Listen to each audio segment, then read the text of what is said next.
Thank you. God bless you. God bless you. God bless you. God bless you. God bless you. Shalom, shalom. Shalom, shalom. Thank you for joining us.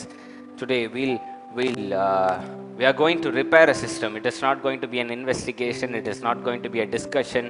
Today it's about getting ourselves into the right track. Today we are going to repair some systems within us so that we could live the life the Bible has given us. So I want you to completely focus. More than focus, realize the truth. Realize the essence of it. Get deep into your heart and use it. It's going to be very useful for you. God bless you.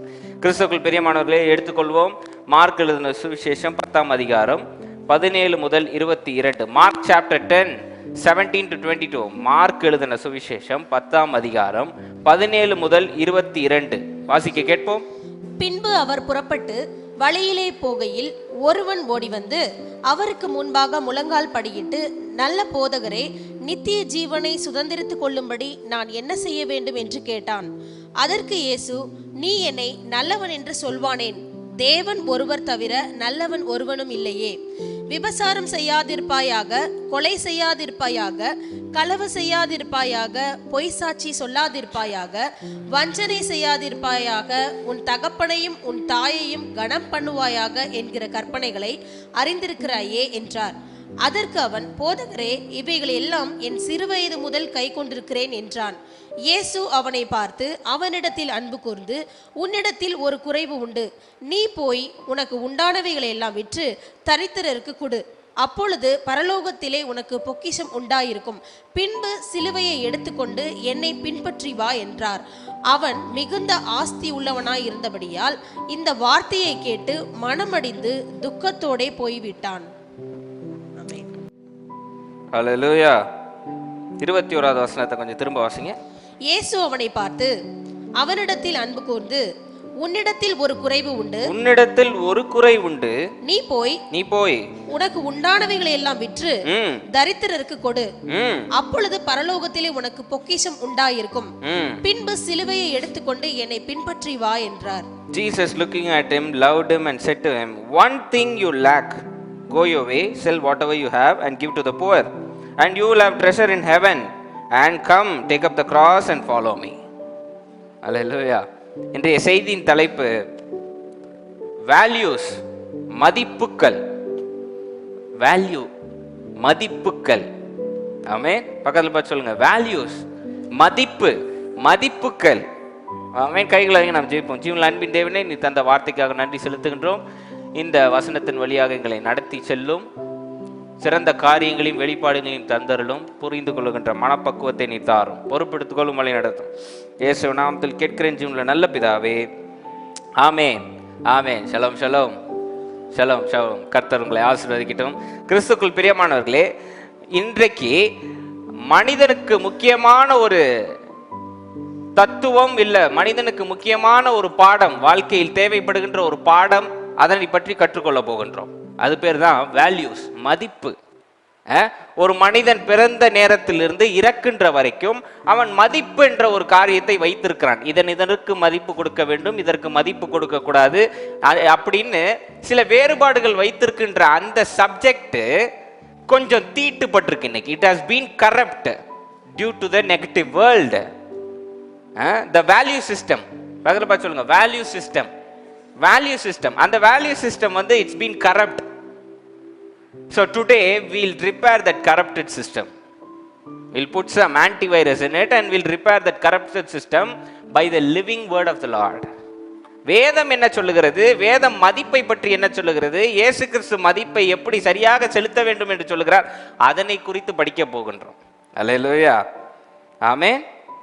இன்னைக்கு மனுஷ வாழ்வுல என்ன ஒரு சிக்கல் ஆயிடுச்சுன்னா, ஒரு பெரிய கூட்டம் சேர்ந்து இல்லாத ஒன்றை இருக்கிறது போல் சொன்னா அது உண்மையாகி விடுகிறது. The majority wins. அப்படி ஒரு சூழல் ஆயிடுச்சு. ஆனா அதை சயின்டிபிக்காவும் ப்ரூவ் பண்ணியிருக்காங்க. இன்னைக்கு இந்த ஃபர்ஸ்ட் ரோல இருக்க 4 பேர் இருக்காங்க. கிருபாட்ட இன்னைக்கு நான் டேட் என்னன்னு கேட்கறேன், கிருபா சண்டேன்னு சொல்றாப்ல.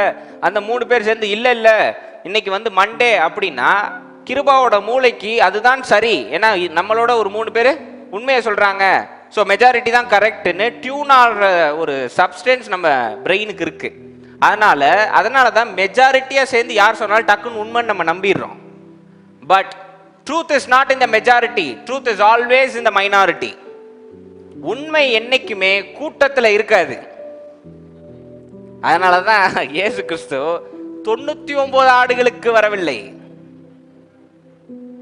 விலைக்கு சென்ற அந்த ஒரு ஆடுக்கு வருகின்றார். Truth is always in the minority. பக்கத்துல பார்த்து சொல்லுங்க, ட்ரூத் இஸ் ஆல்வேஸ்.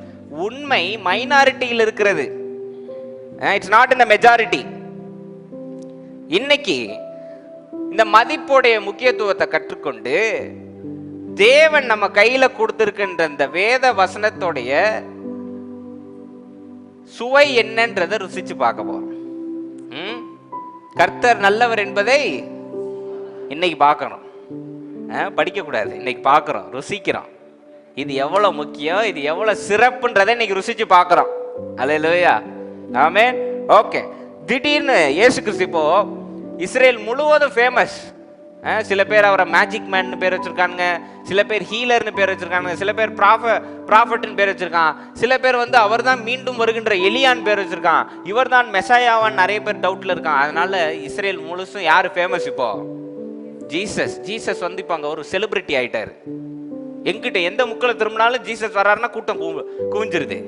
அப்படிப்பட்ட ஒரு பெரிய ஆளாயிட்டார் இயேசு கிறிஸ்து. அப்படி இருக்கின்ற சமயத்துல ஒரு நாள் நடந்து போய் கொண்டு இருக்கிறார். ஒரு யங்ஸ்டர், யங் ரூலர்னு இருக்கு, ஒரு ஆட்சி செய்பவன், சிறு வயதிலே ஆட்சிக்கு வருபவன். அவன் நேரா இயேசு கிறிஸ்துட்ட ஓடி வந்து முழங்கால் படியிட்டு தேவனிடம் பேசுகின்றான். என்ன பேசினான்றதுக்கு முன்னாடி ஒரு ரிச் யங் ரூலர், 3 வார்த்தைகள் இருக்கு. இளம் வயசுல உள்ளவன், பணக்காரன், ஆட்சியில உள்ளவன். Rich young ruler. அப்ப அவன்கிட்ட எல்லாமே இருக்கு, பணம் இருக்கு, சொத்து இருக்கு, மதிப்பு இருக்கு, என்ஜாய் பண்றதுக்கு வயசு இருக்கு. இதுதான் சட்டம்னு சொல்றதுக்கு அவனுக்கு அதிகாரமும் இருக்கு. ஹலோ, அவன் யாருக்கு அடிபயணும்னு அவசியம் கிடையாது, யார் சொல்லையும் கேட்கணும்னு அவசியம் கிடையாது. தனக்கு பிடிச்ச வாழ்க்கையை தான் வாழ்ந்துட்டு போயிட்டே இருக்கலாம். அப்படிப்பட்ட ஒரு செல்வாக்குல இருக்கக்கூடிய ஒருவன் இயேசு கிறிஸ்து முன்னாடி வந்து முழங்கால் படியிட்டு ஒரு வார்த்தை சொல்லுகிறான். என்னன்னு வாசிங்க பார்ப்போம். பின்பு அவர் புறப்பட்டு வழியிலே போகையில் ஒருவன் ஓடி வந்து அவருக்கு முன்பாக முழங்கால் படியிட்டு, நல்ல போதகரே, கேட்டுக்கோங்க, நல்ல குட் டீச்சர், நித்திய ஜீவனை சுதந்திரித்துக் கொள்ளும்படி நான் என்ன செய்ய வேண்டும் என்று கேட்டான். அவன் கேட்கிற கேள்வி பாருங்க, சிம்பிள். நல்ல போதகரே, நித்திய ஜீவனை அடைவதற்கு நான் என்ன செய்ய வேண்டும்? ஏன்னா அதை பத்தி எல்லாம் பேசிக்கிறாங்க. ரெண்டாவது, பணம், பேர், புகழ் எல்லாத்தையும் பார்த்து அவனுக்கு இதுல எதுலயும் சந்தோஷம் இல்லைன்னு தெரிஞ்ச ஒரு கட்டத்தினால இயேசு கிறிஸ்து வந்து கேட்கறான். என்ன கேட்கறான்? நித்திய ஜீவனை அடைவதற்கு என்ன வழி அப்படின்னு கேட்கறான். உடனே இயேசு கிறிஸ்து என்ன பதில் சொல்றாரு பாருங்க. அதற்கு இயேசு, நீ என்னை நல்லவன் என்று சொல்வானேன்? தேவன் ஒருவர் தவிர நல்லவன் ஒருவனும் இல்லையே. இயேசு கிறிஸ்து ஒரு பதில் சொல்றாருங்க. அவன் குட் டீச்சர், நல்ல போதகரேன்னு கூப்பிட்டுட்டான். அது இயேசு கிறிஸ்து என்ன சொல்றாரு? திரும்ப வாசிங்க. அதற்கு இயேசு, இயேசுவானவருடைய ஆவி பேசல, இயேசுவே பேசுகிறார். வாசிங்க. நீ என்னை நல்லவன் என்று சொல்வானேன்? தேவன் ஒருவர் தவிர நல்லவன் ஒருவனும் இல்லையே. என்னங்க இது? கொஞ்சம் நல்ல திரும்ப அதை வாசிங்க. ஒருத்தன் இயேசு கிறிஸ்து நீ நல்லவர்னு சொல்லும் போது இயேசு கிறிஸ்து நான் நல்லவரா? Question mark. தேவன் ஒருவரே நல்லவர், வேற யாரும்? இயேசு கிறிஸ்து நல்லவரா இல்லையா? அவர் நல்லவர், சர்வ வல்லவர், அவர் கிருபை என்றும் உள்ளது. இயேசு நல்லவர். ஆடுறோமா இல்லையா? நல்லவரா இல்லையா? நம்பலாமா நம்ப கூடாதா? பரிசுத்தம் உள்ளவரா பரிசுத்தம் இல்லாதவரா? ராஜாதி ராஜா, பரிசுத்தத்தின் உச்சகட்டம், பரிசுத்தத்தின் அடையாளம், நீதியின் வெளிச்சம், கருணை கடல், ஒரு தீட்டு, ஒரு பொட்டு தீட்டு கூட இல்லாத, மாசு இல்லாத சுத்தமான ஆட்டுக்குட்டி. அவர் சொல்லுறாரு, நான் நல்லவனா? என்னைய முறைக்கிறீங்க? வேதத்துல இருக்குங்க. உடனே இவங்க என்னமோ இவர் என்ன ஆண்டவரை நல்லவரான்னு கேட்கிறாரு. நான் கேட்கல, இயேசுவானவர் சொன்னாரு இருக்கு. கொஞ்சம் நல்லா படிங்க. இயேசுவானவர் கேட்கிறார், you are telling me good? Question mark அங்க போட்டிருக்கு வேதத்துல. என்னைய நல்லவன்றியா? பிதாவை தவிர யாரும் நல்லவர்கள் இல்லை. என்னங்க தண்ணியும் சேர்த்துக்கிறார் நல்லவன் இல்லைன்னு? நம்ம இத்தனை நாள் நல்லவர்னு பாட்டு பாடிக்கிட்டு இருந்தோம். இயேசு கிறிஸ்து ஒரே படம், நான் நல்லவனே இல்லை, எல்லாரும் யாரும் நல்லவங்க கிடையாது, ஒருவரே நல்லவர். யார் அவர்? பிதாவானவர். இருக்கா இல்லையாங்க? மீண்டும் ஒரு முறை வாசிங்க நான்சி அக்கா. பைபிளே இல்லாம நான் படைச்ச மாதிரி எல்லாரும் என்னைய பாக்குறாங்க, வாசிக்க. அதற்கு இயேசு, நீ என்னை நல்லவன் என்று சொல்வானேன். இங்கிலீஷ்ல நான் வாசிக்கிறேன் கேளுங்க. why do you call me good? question mark போட்டிருக்காரு. தொடர்ந்து, தேவன் ஒருவர் தவிர நல்லவன் ஒருவனும் இல்லையே. இங்கிலீஷ்ல பாருங்க, no one is good but one, that is God அப்படின்னு ஃபுல் ஸ்டாப் போட்டார் ஆண்டவர். சரி, அடுத்த பகுதிக்கெல்லாம் போறதுக்கு முன்னாடி இதை நம்ம பேசுறோம். இயேசு மாதிரி பரிசுத்தமான ஒருவர் கிடையாது. நம்ம உடனே நினைக்கலாம், தாழ்மையை பாருங்கப்பா, இது தாழ்மை கிடையாது, இது தாழ்மை கிடையாது. இந்த மாதிரி தாழ்மை நான் நிறைய பேரை பார்த்துருக்கேன், சூப்பரா பண்ணீங்க அப்படின்னு. அது தாழ்மை கிடையாது, அது வந்து பெருமை. பெருமையிலையும் உச்சகட்ட பெருமை. நம்ம திரும்ப திரும்ப அதை சொல்லணுன்றதுக்காக அவங்க செய்யற நடிப்பது, அது பெருமை, தாழ்மை கிடையாது. இயேசு கிறிஸ்து இங்க தாழ்மையா பேசல, மிக சிறப்பாக ஒரு மிகப்பெரிய உண்மையை எல்லோருக்கும் வெளிப்படுத்தணும்ன்ற ஒரே கண்ணோட்டத்துல ஒரு ஸ்டேட்மெண்ட் வைக்கிறார். என்ன அப்படின்னா, யாருமே நல்லவங்க கிடையாது, தேவன் ஒருவரே. இதுல இருந்து என்ன பாஸ்டர் தேவன் சொல்ல வராரு? இயேசு கிறிஸ்து என்ன சொல்ல வராருன்னா, தேவன் ஒருவரே, அதே தேவனின் சாயலாக அனைவரும் படைக்கப்பட்டிருக்கிறோம். எனவே நான் மட்டும் நல்லவன் அல்ல, கேள்வி கேட்கின்ற நீயும் நல்லவன், சுற்றியுள்ள அனைவரும் நல்லவர்கள் என்பதை நிரூபிக்கவே இந்த ஸ்டேட்மெண்ட்டை இயேசு கிறிஸ்து வைக்கிறார். ஆமென். No one is good except God. சரி, ஓகே, காட் தான் நல்லவருங்க, காடோட சாயல் தானங்க நீங்களும் நானும். அப்ப அர்த்தம் என்ன? இயேசுவானவராக நிற்கின்ற நானும் சரி, முட்டி போட்டு என்கிட்ட கேள்வி கேட்கிற நீயும் சரி, உனக்குள்ளும் தேவன் வாழ்கிறார், எனக்குள்ளும் தேவன் வாழ்கிறார். அப்ப அர்த்தம் என்ன? தேவன் நல்லவர்னா நாம் எல்லோரும் நல்லவர்கள். அல்லேலூயா. பக்கத்துல பார்த்து கை கொடுங்க, நீங்க நல்லவர் சிஸ்டர், நல்லவங்க சிஸ்டர், வஞ்சம் இல்லாம கொடுங்க. ஆமா அப்படின்னு இல்லாம நல்லவங்க. ஏன்னு சொன்னா பாஸ்டர் நம்ம உடனே கேட்கலாம், இந்த உலகத்துல பிறந்ததெல்லாம் நான் தவறு செஞ்சிருக்கேன், பாவம் செஞ்சிருக்கேன், இச்சைகளுக்கு இடம் கொடுத்திருக்கேன், பொறாமைப்பட்டிருக்கேன், அப்ப நான் நல்லவனா பாஸ்டர்? அப்படின்னா நீங்கள் செய்தது உங்கள் மாம்சத்தில் செய்த தவறு, உங்களுக்குள் இருக்கின்ற ஆத்மா தீட்டுப்படாதது. அல்லேலூயா. இன்னைக்கு நான் உங்களை பார்த்து தேவன் உங்களுக்குள் வசிக்கிறார், அதை விசுவாசிங்கன்னா, உங்க மாம்சத்தை நான் குறிப்பிடல, உங்களுக்குள் வாழ்ந்து கொண்டு இருக்கின்ற அந்த ஆத்மா இருக்கு பாருங்க, அதை குறிப்பிட்டு பேசுறேன் நான். அதனாலதான் வசனம் இருக்கு, உலகத்தில் இருப்பவனை பார்க்கிலும் இந்த மாம்சத்தை பார்க்கிலும். நீ ஒண்ணு சொல்லுங்க, இன்னைக்கு உங்க மாம்சத்துல உள்ள ஏதாவது ஒரு அவயத்தினால ஓடுதா, இல்ல மாம்சத்துக்கே சம்பந்தம் இல்லாத ஒரு ஜெனரேட்டரால ஓடுதா? சொல்லுங்க. இன்னைக்கு உங்க மாம்சம் எதனால உண்டாக்கப்பட்டது? எதனால உண்டாக்கப்பட்டது? மண்ணினால் நல்ல இறந்த வீட்டுல மட்டும் சொல்ல தெரியல, மண்ணிலிருந்து வந்தது மண்ணுக்கே திரும்பியது ஓஹோன்னு சொல்லுங்க. மண்ணிலிருந்து வந்தது மண்ணுக்கே திரும்பிடும், மண்ணால உண்டானது. சரி, நான் என்ன சொல்றேன், முடிஞ்சு போனானே கொஞ்சம் தண்ணி நான் வைக்கிறேன், மண்ணு வைக்கிறேன், கலந்து ஒரு உருவம் செய்யுங்க, உயிர் வந்துருமா? அதுக்கு மண்ணிலிருந்து உருவாக்கப்பட்டது தானே, வராதில்ல. அப்போ இந்த மண்ணினால் செய்யப்பட்ட உடல் இதனால ஓடல, எதனால ஓடிட்டு இருக்கு? தேவனிடமிருந்து அனுப்பப்பட்ட ஆத்துமானால ஓடிட்டு இருக்கு. கரெக்டா? இப்போ நான் என்ன சொல்ல, தேவன் என்ன சொல்ல வர்றாருன்னா, அந்த ஓடுகின்ற ஆத்துமா தீட்டுப்படாதது, மாம்சம் தான் தீட்டுப்பட்டுச்சு. அதனாலதான் இயேசு கிறிஸ்து தெளிவா சொல்றாரு, யாரும் நல்லவங்க கிடையாது, தேவன் ஒருவரே. தேவன் ஒருவர் நல்லவர்னா நம்ம எல்லாரும் நல்லவர் தானங்க. ஏன்னா அவர் சாயலும் ரூபமாக படைக்கப்பட்டிருக்கிறோம்னு ஆதியாகமம் 1:27 இருக்கு. அல்லேலூயா. ஆமென். இல்ல பாஸ்டர், இதை நான் நம்ப மாட்டேன்னா, இன்னும் விவரமா ஒரு வார்த்தை பைபிள்ல இருக்கு, தாயின் கருவறையில் தோன்றுவதற்கு முன்பே,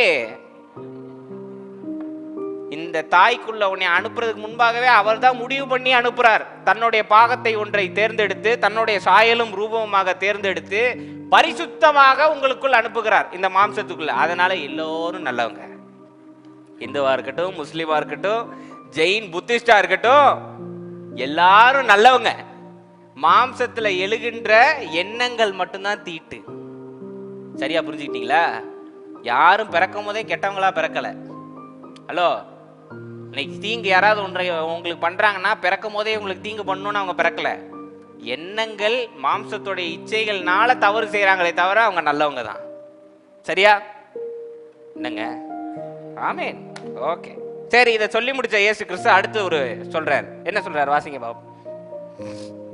விபச்சாரம் செய்யாதிருப்பாயாக, சரி. கொலை செய்யாதிருப்பாயாக, களவு செய்யாதிருப்பாயாக, பொய் சாட்சி சொல்லாதிருப்பாயாக, வஞ்சனை செய்யாதிருப்பாயாக, உன் தகப்பனையும் உன் தாயையும் கனம் பண்ணுவாயாக என்கிற கற்பனைகளை அறிந்திருக்கிறாயே என்றார். இயேசு கிறிஸ்து அடுத்து ஞாபகப்படுத்துறார், கட்டளைகளை ஞாபகப்படுத்துறார். விபச்சாரம் செய்யாதிருப்பாயாக, தாய் தகப்பனையும் கனம் பண்ணு, இதெல்லாம் ஞாபகப்படுத்தி, இதெல்லாம் உனக்கு தெரியும்ல அப்படின்னு அவன் அதுக்கு என்ன பதில் சொல்றான் பாருங்க, வாசிங்க. அதற்கு அவன் போதகரே, இவைகளை எல்லாம் என் சிறு வயது முதல் கை கொண்டிருக்கிறேன் என்றான். எங்க அம்மாட்ட விசுவாசமா ஜெபம் பண்ணீங்களா? அப்படியே டெய்லி அதை தானே சொல்லிட்டு இருக்கு அப்படின்வாங்க. ஹலோ, இல்லம்மா வரணும்னு கேட்க கூடாது, வந்துருச்சுன்னு ஜெபம் பண்ணணும்னா அதை தானே சொல்லிட்டு இருக்கு அப்படின்னு அதுல ஒரு லைட்டா ஒரு எரிச்சல் தெரியும். ஆமா, நான் எதுக்கு எடுத்தாலும் அப்படி பதில் சொல்லிக்கிட்டே இருப்பேன். ஏதாவது சாப்பிட்றியான்னு கேட்டா மனுஷன் 40 நாள் மாத்திரம் அல்ல அப்படின்னு நான் பதில் சொல்லுவேன். அவங்களுக்கு கோவம் வரும் பயங்கரமா. அதனால அவங்களுக்கு லைட்டா எரிச்சலாவாங்க, அதை தானே சொல்லுது அப்படின்னு. அது மாதிரி இங்க கொலை செய்யாதிருப்பாயாக, கடன் வாங்காதிருப்பாயாக, விபச்சாரம் செய்ய, இதெல்லாம் உனக்கு தெரியுமா? நானே போதகரே, சிறு வயசுல இருந்து கடைபிடிச்சவனா தெரியுமா உங்களுக்கு அப்படின்னு பதில் சொல்றான் சர்க்காசமா. தெரியும் எங்களுக்கு. அவன் ஏங்க நான் சொல்றேன், அவன் சொல்ற ஸ்லாங்க நம்ம அங்க நின்றுதா எப்படி சொல்லியிருப்போம் நான் சொல்றேன். போதகரே, ஐ நோ, அதெல்லாம் தெரியும், சிறு வயசுல இருந்து கடைபிடிச்சிட்டு வரேன் அப்படின்னோடனே இயேசு கிறிஸ்து சிரிச்சுக்கிட்டே லவ்ட் ஹிம் அப்படின்னு ஒரு வார்த்தை இருக்கு. அன்புடன் என்ன சொல்றாருன்னு வாசிங்க. இயேசு அவனை பார்த்து அவனிடத்தில் அன்பு கூர்ந்து உன்னிடத்தில் ஒரு குறைவு உண்டு. ஒரு நிமிஷம் இங்க பாருங்க. நான் இது வரதுக்கு முன்னாடி ஒரு முக்கியமான பாயிண்ட் சொல்லிடுறேன். யார்கிட்டயாவது குறை இருக்குன்னா அதை சொல்லும் பொழுது எப்படி சொல்லணுமா? இயேசு கிறிஸ்துவை போல் அன்பு கூர்ந்து சொல்ல வேண்டும், எரிச்சலை காட்டக்கூடாது. தப்பு செஞ்சுட்டு மாட்டினிலம் அவனை எத்தனை நாள் என்னை கேள்வி கேட்டிருப்ப, இன்னைக்கு உன்னை செய்யறேன்னா இல்லை, அதெல்லாம் வேண்டாம். அன்பு கூர்ந்து இன்னைக்கு இயேசு கிறிஸ்துவை பற்றி பேசினா பத்தாது, அதை போல் வாழ வேண்டும். அல்லேலூயா, ஆமென். தொடர்ந்து வாசிக்க. நீ போய் உனக்கு உண்டானவைகளை எல்லாம் விற்று தரித்திரருக்கு கொடு. அப்பொழுது பரலோகத்திலே உனக்கு பொக்கிஷம் உண்டாயிருக்கும். பின்பு சிலுவையை எடுத்துக்கொண்டு என்னை பின்பற்றி வா என்றார். ஸ்டேட்மெண்ட்டை பாத்தீங்களா? உன்னிடத்துல ஒரு குறை உண்டு, நீ வச்சிருக்க எல்லாத்தையும் போய் வித்து தரித்திரருக்கு கொடு, அப்புறம் சிலுவையை எடுத்துக்கொண்டு என் பின்பற்றி வா அப்படின்னு. செய்திக்குள்ள டீப்பா போறதுக்கு முன்னாடி என்னோட கேள்வி என்னன்னா, இயேசு கிறிஸ்து பணத்துக்கு எதிர்த்து நிக்கிறாரா? இயேசு கிறிஸ்து வெல்த்துக்கு தமிழ்ல என்ன? ப்ராஸ்பெரிட்டி, அபண்டன்ஸ், செழிப்பு, செல்வம். Thank you Joel. செல்வத்திற்கு எதிர்த்து நிக்கிறாரா இயேசு கிறிஸ்து அப்படின்னா நிச்சயமா கிடையாது. வேதம் என்ன சொல்றது? புஷ்டியும் பசுமையுமாய் இருப்பார்கள் இருக்கா இல்லையா? உன்னுடைய பங்குல பங்கு தேவனுக்கு வைக்கணும்னு சொல்லியிருக்கா இல்லையா? இங்க சம்பாதிக்கவே இல்லை, தரித்திரரா இருந்தா எங்க பங்கு தேவனுக்கு வைக்க? நான் கேட்கறது சரிதானங்க? சம்பாத்தியம் பண்ணல அப்படின்னா பங்கு எப்படி தேவனுக்கு வைப்பீங்க? Give the first fruits to the Lord இருக்கு. அது எப்படி செய்வீங்க? நீங்க சம்பாதிக்கலனா, செல்வம் இல்லைன்னா எப்படி செய்வீங்க? வேதம் இன்னொரு இடத்துல கையின் பிரயாசத்தை வேலை செய்யறதுக்கு ஊதியம் கிடைக்குது, அதுல ஒரு பங்கை தேவனுக்கு வைன்னு சொல்லியிருக்கா இல்லையாங்க? இன்னைக்கு வேலை செய்யாம தரித்திரரா இருந்தா எப்படி நீங்க தேவனுக்கு அன்பு செலுத்துவீங்க? எப்படி செல்வத்தை நீங்க கொடுப்பீங்க? கிடையாது தானே? அப்போ பைபிள் செல்வத்துக்கு எதிர்த்து இல்ல. இன்னும் ஒரு தெளிவான ஒரு வசனம் நான் சொல்றேன் பாருங்க. தேவன் தம்முடைய ஐஸ்வரியத்தின்படியே கிறிஸ்தியேசுக்குள் நிறைவா இருக்கா இல்லையா? அப்போ செல்வத்திற்கு எதிர்த்து இல்ல, ஆசீர்வாதத்திற்கு எதிர்த்து இல்ல, பணத்திற்கு எதிர்த்து இல்ல. வேதம் என்ன சொல்ல வருதுன்னா, பணம் தலைக்கு எறிகிற வேண்டாம் தான் சொல்லுது. ஹலோ, பணம் உங்களை ஆண்ட கூடாதுன்னு தான் சொல்லுதே தவிர நீங்க பணத்தை ஆளலாம், பணம் உங்களை ஆளக்கூடாது. புரியுதா உங்களுக்கு? இயேசு கிறிஸ்துவோடைய கல்ற ஒரு பணக்காரன் வாங்கி போட்டது. அவன் அன்னைக்கு பணம் இல்லாம இருந்திருந்தா இயேசு கிறிஸ்துவ எங்க அடக்கம் பண்ணிருப்பாங்க? ஒவ்வொருத்தனும் கடத்திட்டு போயிருப்பான் இயேசு கிறிஸ்துவ, உயிரோட எழுப்ப விடாம. இன்னைக்கு இன்னும் அது அந்த இடத்துல போய் எல்லாரும் பார்த்துட்டு வரோம்னா என்ன காரணம்? ஒரு பணம் இல்லாம வாங்கினதுனால தானே. பணம் ஆண்டக்கூடாது, நம்ம தான் என்ன பண்ணணும்? பணத்தை ஆளணும். பணத்தை எங்க வைக்கணுமோ வைக்கணும். சரி, இயேசு கிறிஸ்து பணத்துக்கு எதிர்த்து இல்லை. இயேசு கிறிஸ்து போட்டிருந்த ட்ரெஸ் பத்தி உங்களுக்கு தெரியுமா? தெரியாதா? நான் சொல்றேன் கேளுங்க. அந்த காலத்துலலாம் அந்த ஆடு தோல், அந்த உள்ளெல்லாம் எடுத்து தான் செய்வாங்க. அப்போ ஒரே ஆட்டு தோல்ல எப்படி செய்ய முடியும்? அதனால வெட்டு ஒட்டுலாம் இருக்க தானே செய்யும். இயேசு கிறிஸ்து போட்டிருந்த ட்ரெஸ்ல மட்டும் எந்த ஒட்டும் கிடையாது, எந்த கட்டும் கிடையாது. ஒரே துணியில செய்யப்பட்ட ட்ரெஸ்ஸா போட்டிருந்தாரு. அப்போ எவ்வளவு காஸ்ட்லியான ட்ரெஸ் போட்டிருந்தாரு. நீங்க எல்லாம் நினைக்கிறீங்களா இயேசு பிச்சாண்டி மாதிரி கையேந்தி ஒவ்வொருத்தட்டி வந்தாருன்னு? கிடையாது. அவரை மாதிரி பணக்கான அந்த ஊர்ல எவனுமே கிடையாது. தெரியுமா? இயேசு கிறிஸ்து ஊழியம் நடத்துறதுக்கு பிசினஸ் செஞ்சு நடத்தினாங்க. அது தெரியுமா? தெரியாதா? பவுல் ஊழியம் செய்யும் போது பிசினஸ் செஞ்சு நடத்தினாங்க. அது தெரியுமா? பேதுரு ஊழியம் செய்யும் போது பிசினஸ் செஞ்சு நடத்தினாங்க. பேதுரு போய் ஒருத்தவங்களை உயிரோட எழுப்புவாங்களே, அவங்க பிசினஸ் செஞ்சு ஊழியத்துக்கு சப்போர்ட் பண்ணாங்க. ஆமாவா இல்லையாங்க? என்ன பிசினஸ் செஞ்சாங்க? எஸ்தரமா சொல்லாதீங்க. என்ன பிசினஸ் செஞ்சாங்க? கூடை பின்னுனாங்களா இல்லையா? கூடை பின்னி அதுல வர வருமானத்துல வலைகள்லாம் பின்னி செஞ்சிருக்காங்க. சோசன்ற சீரீஸ்ல அழகா காமிப்பாங்க. யோவான் யாக்கோபுடைய அப்பா என்ன பண்ணுவார்னா, மீன் பிசினஸ் விட்டுட்டு ஆலிவ் ஆயில் பிசினஸ் ஆரம்பிச்சு அதுல வர காசை வச்சு ஆண்டவருக்கு சப்போர்ட் பண்ணுவாங்க. பிசினஸ் செஞ்சுதாங்க பழைச்சிருக்காங்க. சரியா இல்லையா? அப்ப ஆண்டவர் பணத்துக்கு எதிர்த்து இல்ல. அப்படிப்பட்ட இயேசு கிறிஸ்து ஏன் இன்னைக்கு ஒரு பணக்காரனை பார்த்து இந்த வார்த்தையை சொல்லணும்? என் கேள்வி அதுதான்.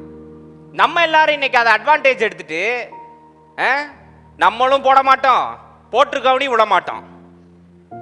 சொல்றது புரியுதா உங்களுக்கு? நம்மளும் போட மாட்டோம், போட்டிருக்கவனி என்ன பண்ணுவோம்? மார்க் 10 உன் பணத்தை விற்று தரித்திரருக்கு கொடுத்து சிலுவையை சுமந்து கொண்டு வா, ஒன்னும் இல்லாம வா அப்படின்னு எல்லாத்தையும் உருவிட்டு அனுப்பிட வேண்டியது. அப்புறம் அவன் போட்டிருக்கதை பார்த்து கண்ணை போட்டு எங்கி இங்க உயிர் பெற வேண்டியது. Speaking the reality. எங்கேயாவது ஒரு இடத்துல தேவன் நகைகள் போட வேண்டாம், இது பண்ணாதீங்க, அது எங்கேயாவது சொல்லியிருக்கா? மெட்டாஃபர் மாதிரி குறிப்பிட்டிருப்பாங்க. நகைகளை காட்டிலும் உங்களுக்குள் இருக்கிறது பெருசுன்றத மீன் பண்றதுக்காக பேசியிருப்பாங்களே தவிர நகை போடாத, காது குத்தாத, மூக்குத்தி போடாதெல்லாம் எங்கேயும் சொல்லல. ஒரு பெண்ணை அலங்காரம் செய்து பார்ப்பது புருஷனுக்கு அழகா இல்லையா? அழகா இல்லையா? நீங்க இந்த ஓரக்கண்ணில் முறைச்சு பார்க்கறதெல்லாம் வீட்டில் போய் பாருங்க. இங்க என்னைய பாருங்க, கேட்டுக்கோங்க. அந்த காலத்துல முடியை பின்னுவதற்கே 4 மணி நேரம் 5 மணி நேரம் ஆகும். பெண்கள் அப்படிதான் பார்த்துக்கணும். சரி, ஒரு சீக்ரெட் சொல்லவா? ஹிந்துஸ்ல கவனிச்சு பாருங்களேன். ஆண் கடவுளுக்கெல்லாம் ஒரு நாள் தான் போய் பூஜை பண்ணுவாங்க. பெண் கடவுளுக்கு டெய்லி பண்ணணும். பண்ண இல்லைன்னா என்ன பண்ணும்? கோச்சுக்கும், அடிச்சிரும். பெண்ணுடைய குணம் அது. டெய்லி அலங்காரம் பண்ணி வீட்டுக்கு விளக்கேற்றணுன்றது தான் வழக்கம். இங்க ஒரேடியா ஒரு விளக்கு ஏற்றி விட்டு உட்காந்துட வேண்டியது, மொத்தமா பொருத்தி விட்டுரும், கூரையே பத்திக்கிட்டு எறிகிற மாதிரி. எங்க சொன்னாங்க உங்களுக்கு பெட்டிய கழட்டுன்னு? அதெல்லாம் சயின்ஸ், உடம்புக்கு நல்லதுன்னு போட சொன்னது. இன்னைக்கு இதெல்லாம் கழட்டி உங்களுக்கு வரேன் இருக்கு, கொஞ்சம் கொஞ்சமா வரேன் நான். இப்போ இதை பேசி முடிச்சுட்டு போவோம். இயேசு கிறிஸ்து பணத்திற்கு எதிர்த்து இல்லை, அப்புறம் ஏன் இப்படிப்பட்ட வார்த்தையை சொல்லும்? இதோட முக்கியத்துவத்தை நீங்க புரிஞ்சுட்டு இதை நீங்க சரியா பயன்படுத்தும். உங்களை விட ஒருத்தர் பணக்காரா இருக்காருன்னு சொல்லி எரிச்சல்ல இந்த வசனத்தை அவங்கள்ட்ட பேசக்கூடாது. எல்லாத்தையும் வித்துட்டு வந்துருங்க அப்படின்லாம் பேசக்கூடாது. எதற்கு பேசினார்ன்ற முக்கியத்துவம் நமக்கு வேணும். இன்னைக்கு நம்ம அம்பானியை பார்த்து சொல்றது இதுதான். வித்து தரித்திரர் கொடுத்துட்டு சிலையை சுமந்து கொண்டு வந்தாதான் ரட்சிப்பு கிடைக்கும். உங்களுக்கு வைத்தறிச்சல், அவரை மாதிரி பணக்காரனா இருக்க முடியலன்னு அதை வசனத்து மூலியமா காட்டுறீங்க. இது வசனத்தோடைய மீனிங் கிடையாது. இந்த வசனம் என்ன குறிக்கின்றதுன்றதை நம்ம பார்ப்போம். இயேசு கிறிஸ்து பணத்துக்கு எதிர்த்து இல்லை, செல்வத்துக்கு எதிர்த்து இல்லை. ஆனா ஏன் இந்த வார்த்தையை சொல்லணும்?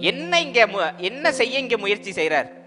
என்ன ட்ரை பண்றார் இயேசு கிறிஸ்து அப்படின்னா, அவனுடைய மனப்பக்குவம், அவனுடைய மதிப்பை எங்க வச்சிருக்கான்னு தேவன் டெஸ்ட் பண்ணி பார்க்கிறார்.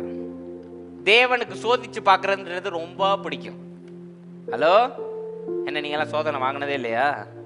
நான் பரிசுத்தமாக இருப்பேன், விசுவாசமாக இருப்பேன். வெளியில போனோடனே ஆட்டோ அரை மணி நேரம் வராது, சோதிச்சு பார்க்கறாரு.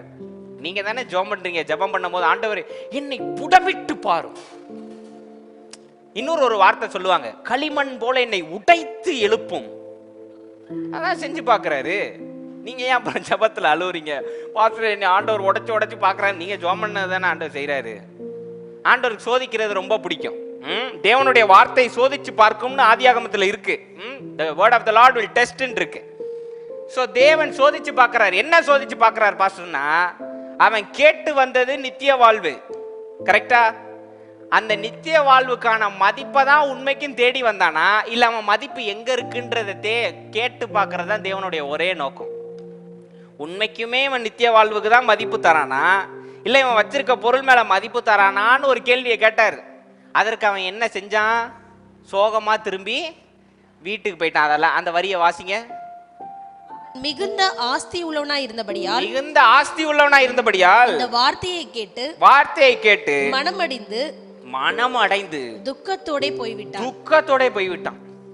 சோகமா போயிட்டான். அட போய, கஷ்டப்பட்டு சம்பாதிச்சு பரம்பரை சுத்தலாம் சேர்த்து வச்சா தரித்திரருக்கு வித்து அவன்கிட்ட கூடனா எவன் கொடுப்பான்? அவன் போயிட்டான் சோகமா. ஆனா இங்க விஷயம் என்னன்னா, தேவனுக்கு அவனை விற்க வச்சு அவனை ஒண்ணு இல்லாம ஆக்கி பார்க்கணுன்றது தேவனுடைய திட்டமே கிடையாது. அவன் அந்த இடத்துல சற்று இப்படி யோசிச்சு பாருங்க, அவன் துக்கத்தோட போவாம அந்த இடத்துல, பரம்பொருளே உண்மை தவிர வேற எனக்கு என்ன வேணும், எல்லாத்தையும் நான் தூக்கி போடுறேன்னு சொல்லியிருந்தான்னு வைங்க, ஆண்டவர் நீ எதையும் விற்காதவா, ஊழியத்துக்கு அதெல்லாம் தேவைப்படும் கூட்டு போயிருப்பாரா இல்லையா? நடந்திருக்குமா இல்லையா? நடந்திருக்கும். சோ ஆண்டவர் என்ன செக் பண்றாரு? அவன் மனநிலையை சோதிச்சு பார்க்கிறார். நீ உண்மைக்குமே உன் மதிப்பு திட்டத்தை எங்க வச்சிருக்க? அழியக்கூடியது மேலையா, அழியக்கூடாதது மேலையா? நித்திய வாழ்வா, சொத்தா? செக் பண்ணி பார்க்கிறார். இன்னைக்கு அதை தான் பேச போறோம். வேல்யூ சிஸ்டம், மதிப்பு. ஜாலியா இருக்கா ஜோக் ஆரம்பிக்கும் போது? ஆமா, இப்பதான் ஆரம்பிச்சிருக்கு. நான் தான் போன வாரமே சொன்னேனே, வரும்போதே 2 இட்லியை உள்ள தள்ளிட்டு வந்துருங்கன்னு. கேட்காம தான் நான் என்ன பண்ணேன்? வேல்யூ சிஸ்டம், மதிப்புகள். கொஞ்சம் சொல்லுங்க. மதிப்புகள். நான் ஆரம்பம் சொன்ன மாதிரி ஒரு மனுஷன் பிறந்த நேரத்துல இருந்து இறக்குற நேரம் வரைக்கும் இந்த வேல்யூ சிஸ்டம் அவனுக்கு ஒரு முக்கியமான ஒரு கருவி. ஏன்னா அந்த கருவி தான் அவன் நல்லவனா இருக்க போறானா, கெட்டவனா இருக்க போறானா, ஆண்டவர் பக்கம் சாய போறானா, இல்ல உலகம் பக்கம் சாய போறானா தீர்மானிக்கின்ற ஒரு கருவி வேல்யூ சிஸ்டம். நல்லா புரிஞ்சுக்கோங்க. ஆமென். அதுதான் வேல்யூ சிஸ்டம் உடைய முக்கியமான ஒரு பெனிஃபிட். நீ யாரு என்னன்றத உங்க வேல்யூ சிஸ்டம் முடிவு செஞ்சிடும்.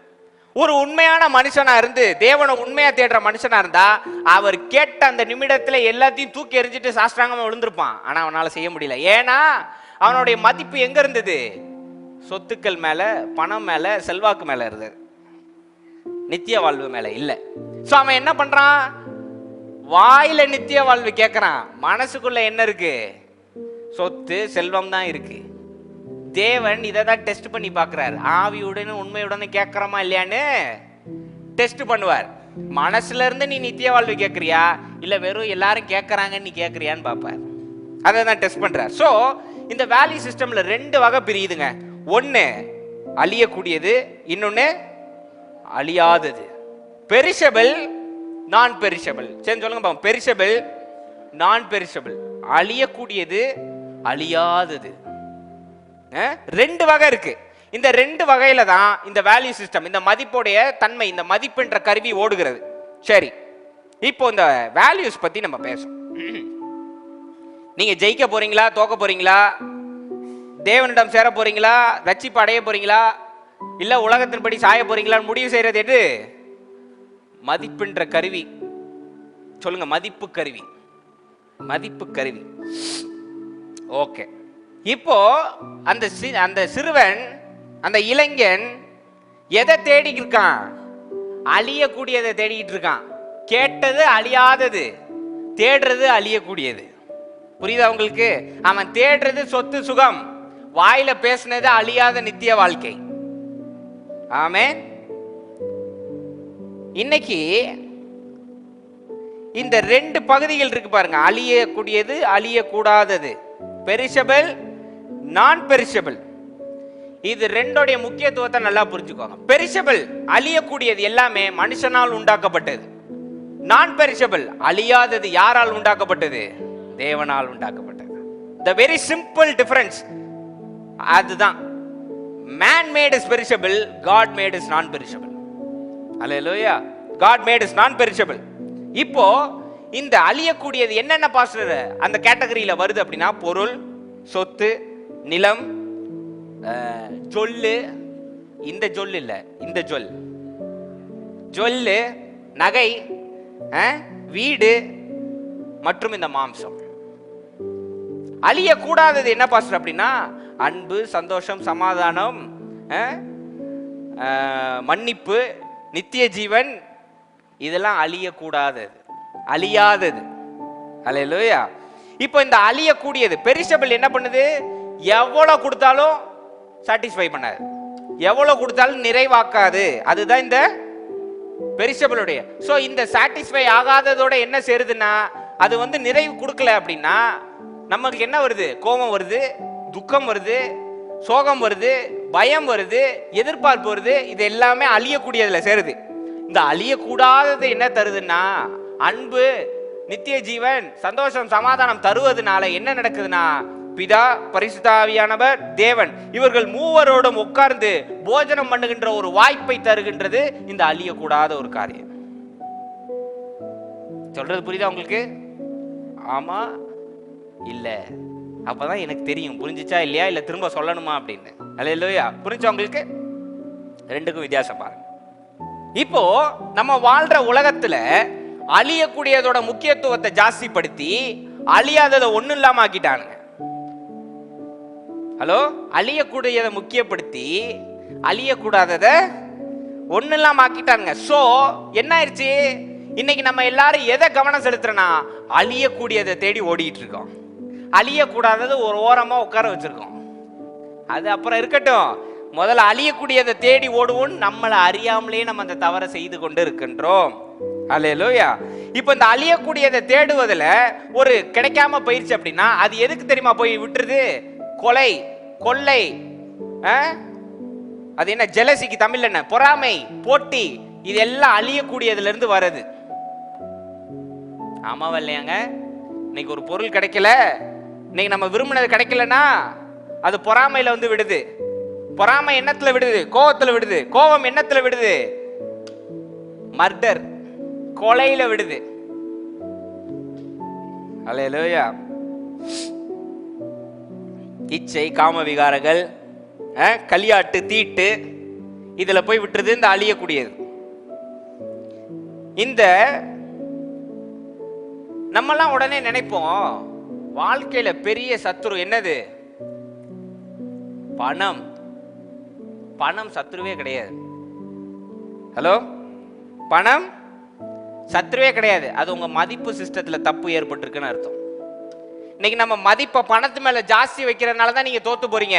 மதிப்பை தேவன் மேல வச்சு பணத்தை ஒண்ணு இல்லாம ஆக்குனீங்கன்னு வைங்க, பணம் கூஞ்சிக்கிட்டே போனாலும் உங்களை ஒன்னும் தீட்டுப்படுத்தாது. ஆமாவா இல்லையாங்க? இன்னைக்கு நம்மளுடைய மதிப்பு சிஸ்டம் எங்க இருக்கு? பணத்து மேல ஜாஸ்தி இருக்கு. எந்த அளவுக்கு இந்த உலகம் ஏக்கி கொண்டு வந்துட்டானுங்கன்னா, if you have money you can survive on this earth, otherwise you cannot. பணம் இருந்தா இந்த உலகத்துல வாழ முடியும், இல்லனா வாழ முடியாதுன்ற இடத்துக்கு கொண்டு வந்துட்டான். அது முற்றிலும் பொய். பக்கத்துல பார்த்து சொல்லுங்க, முற்றிலும் பொய். பணம் என்பது பொய். பணம் முக்கியத்துவம் கிடையாதுன்னு சொல்லுங்க. பணம் முக்கியத்துவம் என்னங்க? வரேன் நானு, சொல்லுங்க. பணம் முக்கியத்துவம் கிடையாது.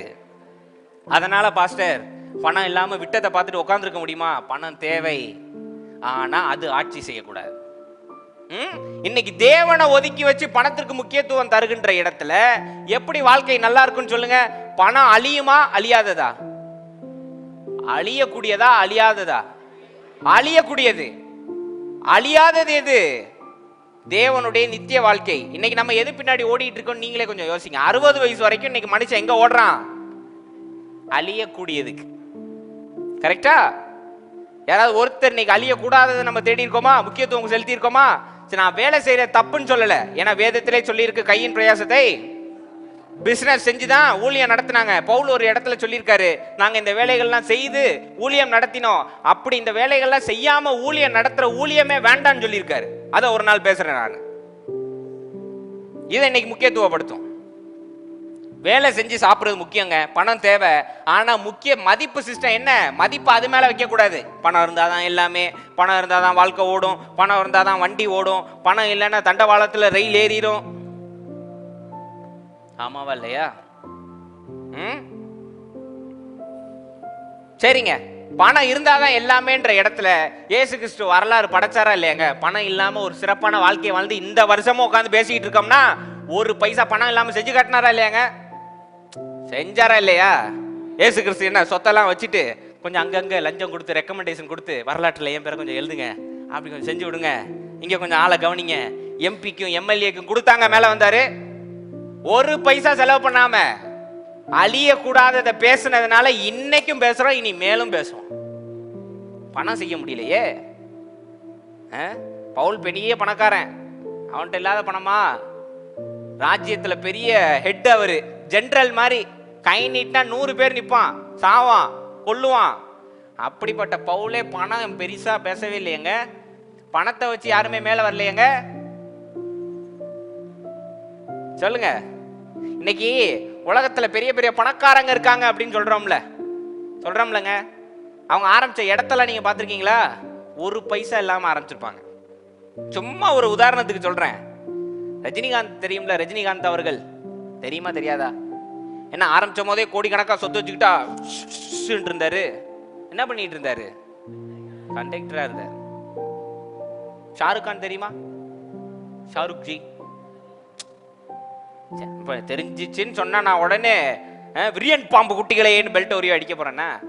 தெரிஞ்சா தெரிஞ்சிச்சுன்னு சொல்லுங்க. ஷாருக் கான் கடன் வாங்கி ஸ்டூடியோவுக்கு போயிட்டு வந்து ஆக்டிங்க்கு போயிட்டு வருவாப்ல.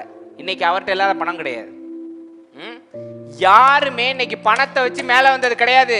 இதுல இருந்து என்ன பார்த்து சொல்ல வரீங்கன்னா, பணம் ஒரு மனுஷனை முன்னேற்றாது, பணம் ஒரு மனுஷனை சிறப்பா ஆள வைக்காது. அந்த காலத்துல ஒரு சிஸ்டம் இருந்தது, பார்ட்டர் சிஸ்டம்னு. தமிழ்ல என்ன?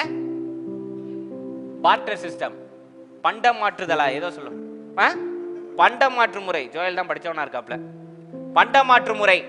ஒரு பொருள் கொடுத்து இன்னொரு பொருள், அது கொஞ்சம் அட்வான்ஸ்டா மாறி ஒரு பேப்பர் கொடுத்து ஒரு பொருள் வாங்குறான். அவ்வளவுதானே? அவ்வளவுதானங்க? ஆமாங்க, இல்லங்க, ஏதாவது சொல்லுங்க. அவ்வளவுதான். இதுதான் பணம். இதுக்கு மேல ஒண்ணும் செய்ய முடியாது பணத்தால. சரி, இப்போ கொஞ்சம் இந்த வேல்யூ சிஸ்டம். இன்னைக்கு இந்த பணம் சம்பாதிக்கிறதுக்காக படிக்க வைக்கிறோமா இல்லையா? நான் கஷ்டப்பட்டேன், நீ படிச்சு நல்லா சம்பாத்தியம் வாங்கி செட்டில் ஆயிரு அப்படின்னு சொல்றோமா இல்லையா? நான் சொல்றேன், இன்னைக்கு ஒரு மனுஷனுக்கான அடிப்படை தேவை சாப்பாடு, மானத்தை காப்பாற்றுவதற்கு ஒரு ட்ரெஸ், தங்குறதுக்கு ஒரு இடம். இந்த மூணுக்கும் அடிப்படையா தேவைப்படுகிற பணம் எவ்வளவு தெரியுமா? 25,000 ரூபாய், 25,000. இதுல இந்தியாவோட ஹிஸ்டரியில என்னன்னா, இந்தியர்கள் ஒரு நாளைக்கு 2 நேரம் தான் சாப்பிட்டதா வரலாறு சொல்லியிருக்கு. இப்போ 3 நேரம் சாப்பிடலனாலும் நமக்கு ஒரு மாதிரி ஆயிருது. ஒரு நேரம் விட்டாலும் ஒரு யுகம் விட்ட மாதிரி ஆயிருது. ஆமாவா இல்லையா? இந்திய வழிபடி ஒரு நாளைக்கு 2 நாள் தான் சாப்பிட்டுருக்காங்க. 2 நேரம். காலையில ஒரு முறை நல்லா சாப்பிட்டுருவாங்க, மதியானம் வரைக்கும் அது வந்துடும். சாயந்தரம் ஒரு முறை இல்ல மதியானம் ஒரு முறை சாப்பிடுவாங்க. நைட்டு சாப்பிட மாட்டாங்க. நைட்டு கிழங்கு வகைகள் ஏதாவது சாப்பிட்டுட்டு படுத்துருவாங்க. இதுதான் வழிமுறை. இப்ப கணக்கு வச்சுக்கோங்க, ஒரு 25,000 ரூபாய் இருந்தா இந்த உலகத்துல அடிப்படையான தேவைகளை வைத்து வாழ்ந்து விடலாம். ஆமாவா இல்லையா? ஏன்னா சாப்பிட்றதுக்கு ட்ரெஸ், போடுறதுக்கு ட்ரெஸ் இருக்கு, சாப்பிட்றதுக்கு சாப்பாடு இருக்கு, தங்குறதுக்கு இடம் இருக்கு. இது 3 இருந்தாலும் வாழ்க்கையை வாழ்ந்துடலாமா இல்லையா? ஆமா இல்ல? 25,000 வாங்குறவன் 100 வயசு வரைக்கும் வாழலாமா? வாழ முடியுமா? வாழ முடியுமான்னு கேட்குறேன். முடியும், நிச்சயம் முடியும். அவ்வளவுதான். இன்னைக்கு இந்த 25,000 ரூபாய் யார் தெரியுமா வாங்கிட்டு இருக்கா? கவர்மெண்ட்ல சாதா பியூன் கூட வாங்கிட்டு இருக்காரு 25,000 ரூபாய். பெட்ரோல் பங்க்ல வேலை செய்யற சாதாரண ஒரு மனுஷன் இன்னைக்கு 25,000 ரூபாய் வாங்கிட்டு இருக்காரு. இந்த 25,000 ரூபாய் வச்சு சாதாரண வாழ்க்கையை வாழ்ந்து முடிச்சிடலாங்க. ஆனா அதுக்கு மேல வரதெல்லாம் அழியக்கூடியது. இது தேவை, மீதி வரதெல்லாம் தேவை இல்லாதது. இன்னைக்கு education is very important. Education is one of the core strength of life அப்படின்றாங்கல்ல. education is perishable. Remember that. படிப்பு வந்து என்ன சொத்து சுகம் போனாலும் பரவாயில்லையா, படிப்பு முக்கியம், படிப்பு இருந்துட்டா வாழ்க்கையில வந்துடலாம்னு சொல்றாங்கல்ல. படிப்பு அழியக்கூடியது, ஞானம் தான் அழியாதது. Know the difference. Education is perishable, intelligence is non-perishable. இன்னைக்கு எத்தனை படிச்சவங்க தவறி போயிருக்காங்க நான் காமிக்கவா லிஸ்ட்? நீங்க ரொம்ப படிப்பு முக்கியத்துவம்ன்றீங்களே. ஒரு காலகட்டத்தில் எல்லா யங்ஸ்டர்ஸும் இன்ஜினியர்ஸ் ஆனாங்க. இப்போ அந்த இன்ஜினியர் டிகிரி ஒன்றும் இல்லாமல் குப்பையில் கிடக்குது. எனக்கு தெரிஞ்ச ஒரு இன்ஜினியர் ஒரு ஃப்ரைட் ரைஸ் கடையில் வேலை பார்க்குறாரு. எனக்கு தெரிஞ்ச ஒரு MBA கிராஜுவேட் ஒரு மீன் கடையில் வேலை பார்க்குறாரு. எங்கெங்க போச்சு அந்த degree? What does the education give you? It's perishable. எத்தனை பேர் 10ஆம் வரைக்கும் படிச்சிருக்கீங்க? 10ஆப்பு வரைக்கும் படிச்சாங்க, கை தூக்குங்க, இல்லைன்னா விட்டுருங்க. இதுல ஒரு காம்ப்ளெக்சிட்டியா நான் படிக்கல, 3ஆப்புலயே என்னைய கல்யாணம் பண்ணி வச்சுட்டாங்க, அந்த சோக கதையை நான் கேட்கல. படிச்சீங்க உமா உடனே சொந்த கதை சோக கதையெல்லாம் இழுத்துக்கிட்டு படிச்சிங்களான்னு தான் கேட்டேன். 10ஆப்பு வரைக்கும் படிச்சிருக்கீங்க, சரி ஒரு 2ஆப்பு வரைக்குமாவது யார் படிச்சிருக்கீங்க? சரி விடுங்க, படிக்கவே இல்லைன்னு விடுங்க. இன்னைக்கு படிக்கிறோம் படிக்கல, இந்த ரைம்ஸ் எல்லாம் சொல்லி தருவாங்கல்ல, இந்த ரைம்ஸ் தெரியுமா? Twinkle, super uncle, love you, God bless you. Twinkle twinkle little star rhymes தெரியுமா? ரைம் தெரியுமா? அது பழைய காலத்து ஆயிடுச்சு. இப்போ யாரை கேட்டாலும் உருளைக்கிழங்கு செல்லக்குட்டி எங்க போச்சேன் இருக்கு, எல்லாம் இதுவே உருளைக்கிழங்கு மாதிரி இருந்துட்டு. சரி விஷயத்துக்கு வரும். ட்விங்கிள் ட்விங்கிள் லிட்டில் ஸ்டார் எப்படி மனப்பாடம் ஆனிச்சுன்னா, நம்ம யார் பாடினாத? ட்விங்கிள் ட்விங்கிள்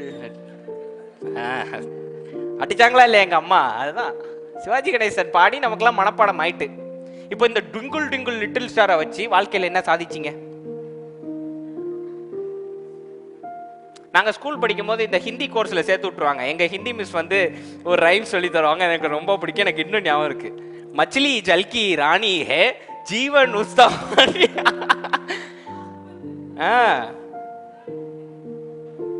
அதை பாடியே நாங்கள் ஹிந்தி கிளாஸை முடிச்சு விட்ருவோம். ஏன்னா அதுக்கு மேலே படிக்க எங்களுக்கு இஷ்டம் இருக்காது. இப்போ அந்த மச்லி ஜல்கி ராணியை வச்சு நான் என்ன பண்ணுவேன்? மீன் கடைக்கு மீன் வாங்க போறேன் நான். அவர்கிட்ட போய் மச்லி ஜல்கி ராணி ஹே அப்படின்னா அவர் வெலை மீனா பாறையா கேட்பாரா இல்லையா? 10th ஸ்டாண்டர்ட் வரும்போதுல இந்த பித்தகாரஸ் தியரம்லாம் இருக்கும். ஆமா ஜோயல், பித்தகாரஸ் தியரம் ஆச்சு பூச்சுன்னு வானுங்க. நம்ம trigonometry, பித்தகாரஸ் theorem, algebra is a cobra, algebra அப்படிலாம் சொல்லுவாங்க. இப்போ இந்த அல்ஜிப்ரா, கோப்ரா, பித்தகாரஸ் தியரம் இது எல்லாம் போய் நீங்கள் நாடார் கடையில் மாவு வாங்கும் போது பயன்படுதா? அவர்கிட்ட போய் அல்ஜிப்ரா இஸ் அ கோப்ரா அப்படி என்னெல்லாம் வேணும்? நைட் உத்தரமாவா? Education is perishable. இன்னைக்கு சூசைட் ரேட்ஸ் இருக்குல்ல, சூசைட் நடக்குதுல்ல, 95% of the suicide rates are from educated people. படித்தவர்கள் தான் நிறைய சூசைடு. ஹலோ, முன்னாடி ஒரு வாக்கியம் இருக்கு, நிறைய படிச்சா என்ன ஆயிருமா? பைத்தியம் பிடிச்சிரும், முடி கொட்டி போயிடும். தெரியும்ல, முடி கொட்டி போயிடும். நிறைய படிச்சா முடி கொட்டிடும், பைத்தியம் பிடிச்சிரும். இன்னைக்கு 95% நானும் எங்கள் அம்மாவும் கோர்ட்டுக்கு ஒரு விஷயமா போயிருந்தோம். நான் கண்ணால் பார்த்தது சொல்கிறேன். அப்போ ஒரு படித்தவர், அவ்வளோ ஜென்டில்மேனாக இருக்கார், பயங்கர இங்கிலீஷ் நாலேஜ் இருக்கு. அவர் வந்து எங்களுக்கு தெரிஞ்சவர்கிட்ட சொல்லிட்டு இருக்காரு, இந்த ஃபோனில் 1 லட்சம் கொடுத்தா 2 லட்சம் திரும்ப தரேன்னு சொல்லுவாங்கல்ல, உனக்கு தெரியும்ல மாதிரி சார், 1 லட்சம் கொடு 2 லட்சமாக திரும்ப தரேன், 50,000 கொடு 5 லட்சமாக திரும்ப தரேன். என்ன அப்படி எவனா சொன்னதில் 86 லட்சம் அந்த ஆள் விட்டுருக்காரு. 86 lakhs, bloody 86 lakhs. பையன் ஃபாரின்ல இருக்கான், 2வது பையனும் ஃபாரின்ல இருக்கான், சம்பாதிச்சு கொடுத்த பணம் 86 lakhs என்ன பண்ணிட்டாரு? எஜுகேட்டட் மேன், படித்தவர், டிகிரி வைத்திருப்பவர். நமக்கு தெரிஞ்ச ஒரு ஆசாமி இருக்காருல்ல, MA, SW, PGT, HRD, MA, BA, literature, பூச்சுன்னு 86 lakhs உயிரும் போயிருச்சு இன்னைக்கு. யாருன்னு உங்களுக்கே தெரியும். Educated people. ஆனா இன்னைக்கு ஒரு விவசாயிட்ட உள்ள இன்டெலிஜென்ஸ் எஜுகேட்டட் பீப்புள்கிட்ட இருக்கு. என்னங்க எஜுகேஷன்னா என்னங்க? என்ன நீங்க நினைக்கிறீங்க? அப்படியே புதுசா அப்படியே விண் கிரகங்களுடைய அந்த நுழைவுகளை வந்து நம்ம கத்துக்கிட்டோம், அதோடைய அசைவுகளை கத்துக்கிறோம் தான் எஜுகேஷன் நீங்க நினைக்கிறீங்களா? ஒன்றும் இல்லைங்க.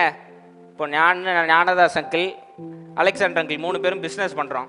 நாங்கள் பேசிக்கிறோம், அதாவது வர பொருளை சரியாக செயல்படுத்தி மக்களிடம் கொண்டு போய் சேர்க்குறோம், இந்த இடத்துல டெலிவரி பண்ணுறோம், இப்படி செயல்படுத்துகிறோம், தமிழில் பேசிக்கிறோங்க. எஜுகேட்டட் பீப்புள் என்ன தெரியுமா? Will take this commodity, will bring it to this consumer, we will deliver this in a perfect plan. This is education. Education is nothing but an upgraded version of the terms. Nothing else. நாங்க பேசுற தமிழ கூட 2 வார்த்தை இங்கிலீஷ்ல சேர்த்து பேசுறதுதான் education, மற்றபடி ஒன்றும் கிடையாது. ஆனா எங்கள்கிட்ட உள்ள பிசினஸ் ஞானமும் எக்ஸ்பீரியன்ஸும் எஜுகேட்டட் இருக்காது. அதனாலதான் எஜுகேட்டட் பர்சன் ஒரு முறை ஒரு 5 லட்சம் ஏமாந்தானா அவனை பாருங்க ஓன்னு ஒப்பாரி வைப்பான். நாங்க 1 கோடியே இழந்தாலும் திரும்ப போட்டு எப்படி எடுக்கணும்னு எங்களுக்கு தெரியும். உங்களை கூட உள்ளவங்களாம் நீ பார்த்ததே இல்லையா? நீங்க பணம் இழந்து யாராவது பார்த்துருக்கீங்களா? நான் ஒரு படிச்சவரை பார்த்தேன், ஒரு 2 லட்சம் விட்டாரு, அழுதுட்டு இருந்தாரு. நீ அவர் 2 லட்சத்துக்கு இந்த ஆளு அழுவுற, நான் ஒரு 67 லட்சம் கொடுக்கணுமேன்னு சிரிச்சுக்கிட்டே பார்த்துட்டு இருந்தேன். என்ன ஏன் பண்றீங்க? That is education. Education is never compared to intelligence. இன்னைக்கு வாழ்க்கையை எப்படி சரியா வாழணும், எய்தாப்புல உட்கார்ந்துருக்கிற எப்படி மதிக்கணும், ஒருவரை எப்படி நடத்தணும், பண்புடனும் பரிசுத்தத்துடனும் தர்மத்துடனும் வாழணும்ன்றது ஞானம், படிப்பு கிடையாது. அதனால படிக்க வைக்க வேண்டான்னு சொல்லல, it is just a part. புரியுதா உங்களுக்கு? இன்னைக்கு நீங்க பேரண்ட்ஸ் இன்னைக்கு 12th standard force பண்றீங்களே, 12th 10th எடு, 12th எடு, காலேஜ்ல எடு சொல்றீங்களா இல்லையா? 10th மார்க் வச்சு தான் வாழ்க்கையை நிர்ணயிக்கப்படும்னா வேலை செய்யற இடத்துல 10th மார்க்லாம் அப்படி தூக்கி வீசுறான். நான் சொல்லல, இன்டர்வியூக்கு போனவங்க சொல்றாங்க. ஜோயல், நீ இன்டர்வியூ அட்டெண்ட் பண்ணிருப்ப, எத்தனை பேர் 10th மார்க் அப்படின்னு பார்த்தாங்க, 12th மார்க் பார்க்கல, காலேஜ் பர்சன்டேஜ் கூட பார்க்கல. They need your bloody experience. இன்னைக்கு எங்க போய் வேலை கேட்டாலும் எக்ஸ்பீரியன்ஸ் இருக்கான்னு கேட்கறான். எக்ஸ்பீரியன்ஸுக்கு இன்னொரு வார்த்தை என்ன தெரியுமா? எல்லாத்தையும் பார்த்த ஞானம் உனக்கு இருக்கான்னு கேட்கறான். ஆமாவா இல்லையாங்க? இன்னைக்கு அவன் கேட்கறத பார்த்தா 3 வயசுல இருந்தே வேலைக்கு போயிருக்கணும் போல எக்ஸ்பீரியன்ஸ் காட்ட.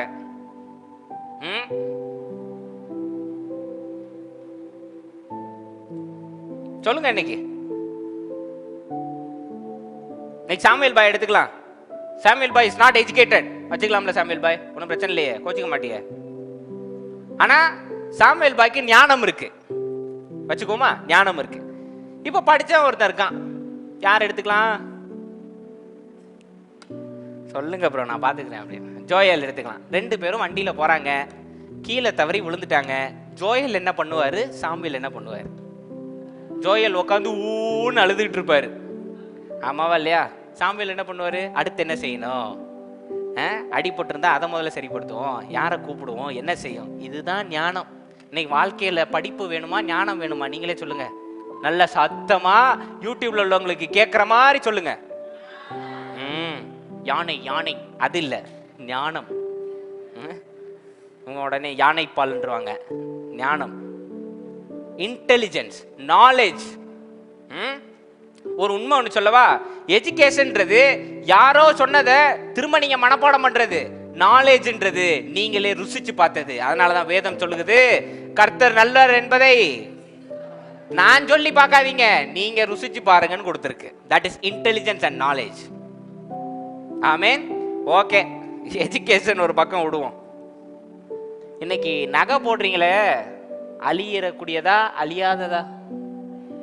அழியக்கூடியது. அதுக்காக நான் உங்களை நகை போடாதீங்க, இங்க காணிக்க பை வைக்கிறேன், எல்லாத்தையும் தூக்கிட்டு வந்து இந்த கோணி பையில போட்டுருங்கன்னு நான் சொல்லல. நகை போடுங்க, சந்தோஷமா இருங்க. ஆனா நகை தான் வாழ்க்கையில முக்கியத்துவமா ஆக்கிறாதீங்க. சொல்றது புரியுதா? நகைக்காக ஜோம் பண்றீங்கன்னா ஆண்டவர் தருவாரு, தரலன்னா ஏற்ற வேலையில தருவாருன்னு வச்சுக்கோங்க. ஆமேன். அதை விட்டுட்டு ஆண்டவர் நகை கொடுக்கல வாழ்க்கையே வீணா போயிட்டு இந்த மனுஷனை கட்டி மாரடிச்சு நகை வந்துட்டா சரியாயிருமா?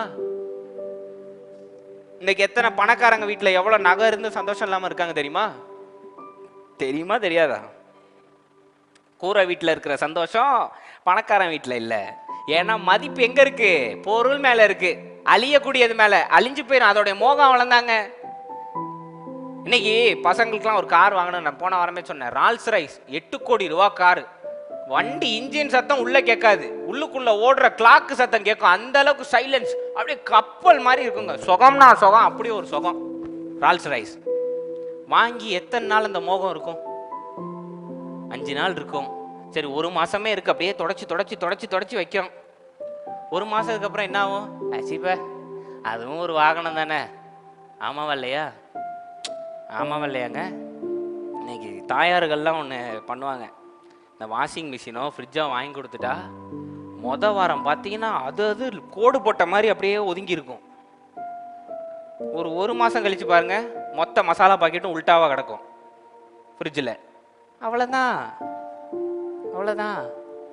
இன்னைக்கு ஒரு இடமே வாங்கிட்டீங்க. 100 ஏக்கருக்கு ஞானதாஸ் அங்கிள் இடம் வாங்கிட்டார். ஆமேன்னு சொல்லியிருக்கேன். அப்படிதான் கல்யாணம் நடந்துச்சு. அங்கிள் தெளிவா ஆமே 100 ஏக்கருக்கு வாங்கிட்டாருங்க. எத்தனை நாள் இந்த மோகம் இருக்கும்? டெய்லி போய் 100 ஏக்கர் சுத்திட்டு வர முடியுமா? 100 ஏக்கர்னு அவ்வளவுதான். அழியக்கூடியது.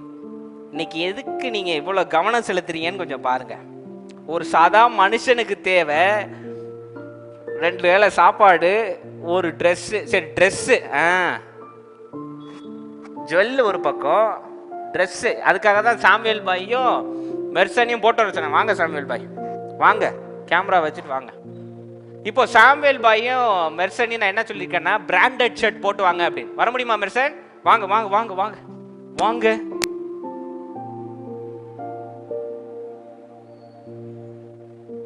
உன் ஷர்ட்டையும் நல்லா இருக்கு சோயல். சாமுவேல் பாய் சட்டை நல்லா இருக்கா? நல்லா இருந்தா ஒரு கைத்தட்டு கொடுங்க மெர்சன். ரைட். இப்போ இதெல்லாம் பிராண்டட் ஷர்ட். வாங்க, ஏன் வெக்கப்படுறீங்க மெர்சன்? இப்போ இது என்ன brand Merchan? Peter England 3000 rupees shirt. கண்ணை போட்டுறாதீங்க. இது வந்து டாமி ஹை ஃப்ளையர் 2500. 3000 நான் போட்டிருக்க சட்டை 200. இப்போ உடனே பஞ்சப்பாடு பாடி பாஸ்டர் பாவம். அதுக்கு இல்லை, விஷயத்தை கவனிங்க நல்லா. 2500, 3000, 200. இப்போ இந்த 3 என்ன செய்யுது? இப்போ ஒரு 3000ல போட்டதுனால அப்படியே மூஞ்சில பெயிண்ட்லாம் அடிச்சு வெள்ளை வெள்ளேன்னு அப்படி எம்ஜிஆர் மாதிரி ஆக்கி மெர்வின் அப்படி ஹேர் ஸ்டைல்லாம் பிடிச்ச ஹேர் ஸ்டைல்லாம் கொடுத்துருதா அந்த சட்டை. இப்போ இந்த ஒரு 2500 ஷர்ட் போட்டிருக்காரு. உடனே வேர்வை நாத்தமே அடிக்காம அப்படியே சென்டா வர மாதிரி இந்த சட்டை எதுவும் வச்சிருக்கா? 3 பேர் சட்டை போட்டிருக்கோம். இந்த 3 பேர் சட்டையோட முக்கியத்துவம் என்ன? மானத்தை காப்பது. ஆமாவா இல்லையா? மானத்தை காப்பது. முடிஞ்சு போச்சா? அது 3000 ரூபாய்க்கு போட்டா என்ன, 2500 போட்டா என்ன, 200 போட்டா 3 பேருக்கு இப்போ மானம் காப்பாற்றப்பட்டிருக்கா இல்லையா? நீட்டா போட்டிருக்கோமா இல்லையா? வேலை முடிஞ்சா? அது 3க்கு போட்டா என்ன, 2000க்கு போட்டா என்ன, 200க்கு போட்டா வேலை ஒன்று தானேங்க. Okay, thank you boys. இது ஏன்னு சொல்ல வரேன், இன்னைக்கு உலகம் எப்படி ஆயிடுச்சுன்னா, branded shirt, branded shoe, branded watch போட்டாதான் சொசைட்டியில் ஒரு மதிப்பாயிருச்சு. பிராண்டட் ஷூ, நைக், பூமா, அடிடாஸ், ஃபர்ஸ்ட் காப்பி நல்லா போட்டு போயிட்டு இருக்கேன் நான். இன்னைக்கு சூடு பட்டு கால் வெந்துடக்கூடாதுன்னு ஒரு செருப்பு. ஆமாவா இல்லையா? காலில் எதுவும் குத்திடக்கூடாதுன்னு ஒரு செருப்பு. ஆமாவா இல்லையாங்க? அது பேட்டால வாங்கினா என்ன, முக்கு கடையில் வாங்கினா என்ன, செருப்பு தானே. இந்த பெரிய பெரிய பணக்காரங்க ஃபுட்பால் விளையாடுறவங்கள்ட்டலாம் ஒரு பழக்கம் இருக்கும். என்னன்னா, வாட்ச் கலெக்ஷன் பண்ணுவாங்க. என்னக்கு என்னன்னா 2 கோடி ரூபா, 3 கோடி ரூபா, 5 கோடி ரூபா. ரொனால்டோன்னு ஒரு ஃபுட்பால் பிளேயர்லாம் 12 கோடி ரூபாய்க்கு வாட்ச் போட்டு போயிட்டு இருக்கான். ஆனால் அடேங்கப்பா 12 கோடிக்கு போட்டு போயிட்டு இருக்கானப்பா அப்படின்னு நினைப்பேன். இப்போ அவன் போட்டிருக்க 12 கோடி ரூபா வாட்சுக்கும் நான் போட்டிருக்க 2000 ரூபாய் வாட்சுக்கு என்ன வித்தியாசம்? ரெண்டும் என்ன சொல்லுது? மணி 12, மணி 1, மணி 2. அவன் போட்டிருக்க 12 கோடி ரூபா வாட்ச் என்ன? ஜாதகம் சொல்லி இது இப்போ நடக்க போகுது, இதை நீ இப்படி தாண்டிடு, அதை நீ அப்படி தாண்டிடு, ஒரு ரத்த ஓட்டம் இப்படி இருக்கு, அப்படி இருக்கு, இப்படி ஏதாவது சொல்லுதாங்க? வாழ்க்கையில் இதெல்லாம் நடக்க போகுது, இறைவன் உன்னை பார்த்து 12 கோடி ரூபா வாட்ச் அதெல்லாமா சொல்லுது? அதுவும் அதே 12 மணி தான் காட்டுது, எனக்கும் அதே 12 மணி தானே காட்டுது. ஆமாவா இல்லையா? Single commodity product, single commodity. Single commodity. Shoe single commodity. முக்கியத்துவத்தை இன்னைக்கு புரிஞ்சுக்கோங்க. மானத்தை காப்பதற்கு ஒரு ட்ரெஸ், அது பிராண்டடா இருந்தா என்ன, இல்லைன்னா என்ன. இன்னைக்கு என்ன ஆக்கிட்டானுங்க, இதெல்லாம் போட்டாதான் மனுஷன் சிறப்புன்றதுனால நம்ம என்ன பண்றோம், அடிப்படை தேவையை சம்பாதிக்கிறதை விட ஜாஸ்தி சம்பாதிச்சு என்ன வாங்கிட்டு இருக்கோம், இந்த தேவையில்லாதெல்லாம் வாங்கிட்டு இருக்கோம். அவங்க காஞ்சிபுரம் பட்டு போடுறாங்களா, நான் போடுறேன் பாரு இந்த வாரம். கும்பகோணம் பட்டு நான் போடுறேன் பாரு. பன்சாரி சில்க் போடுறேன் பாரு. அழியக்கூடியது, அழியக்கூடியது. சரி, இந்த மாம்சம் அழிஞ்சிருமா இல்லையா? பதில் சொல்லுங்க. மாம்சம் அழிஞ்சு போயிடும். அப்புறம் எதுக்கு அதுக்கு இவ்வளவு மதிப்பு கொடுத்துட்டு இருக்கோம் நம்ம ஒரு மாம்சத்துக்கு? இன்னைக்கு பாருங்க, branded shirt, branded pant, shoe போடுறது தப்புன்னு சொல்லல. இதெல்லாம் வாழ்க்கையில முக்கியத்துவம் ஆக்கிராதீங்க, அதுதான் சொல்ல வரேன். அதை புரிஞ்சுக்கோங்க. பிராண்டட் ஷர்ட் போடுறவனை பார்த்து எனக்கு என்ன கோவமா? கிடையாது. நல்லா போட்டு வரட்டும், நல்லா சுகமா இருக்கட்டும், பிரச்சனையே கிடையாது. இங்க பிரச்சனை என்ன தெரியுமா? பிராண்டட் ஷர்ட்டுக்காக இன்னைக்கு உழைக்கிறோம், பிராண்டட் பேண்ட்டுக்காக இன்னைக்கு உழைக்கிறோம். இன்னைக்கு யங்ஸ்டர்ஸை பார்க்கணுமே. இன்னைக்கு யங்ஸ்டர்ஸ் மத்தியில் ஒரு கலாச்சாரம் இருக்கு. என்ன அப்படின்னா, அப்படி பார்ட்டிக்கு போய் விதவிதமா லைட் போடுற இடத்துல ஆடினாதான் தட் இஸ் அன் யங்ஸ்டர். அப்படின்னா you are wasting your bloody life. That is not an youngster. அது வந்து இளமை பருவமாங்க. சந்தோஷமா இருங்க, ஃப்ரெண்ட்ஸோட படத்துக்கு போனோம், வெளியில போனோம், அதெல்லாம் சரி. ஆனா அதுவே முக்கியத்துவம் ஆயிடக்கூடாது. இட்ஸ் பெரிஷபிள், அழிஞ்சு போயிடும். அழியக்கூடாத உறவுகளை மீட்படுத்துங்க. வீட்டில் இருக்க தாயும் தந்தையும் கனம் பண்ணுங்க. இந்த மாதிரி விஷயம்லாம் செய்ய வேண்டியதானங்க. இன்னைக்கு பசங்களை பார்க்கணுமே. சில பசங்கள்லாம் அம்மா தாலி செயினை வாங்கி வண்டி வாங்கி அதுல நம்ம சாதிச்சிட்டோம் மாறா. என்ன சாதிச்சிட்டீங்க? ஜெயிச்சிட்டோம் மாறா. வீடியோ வேற இதுல.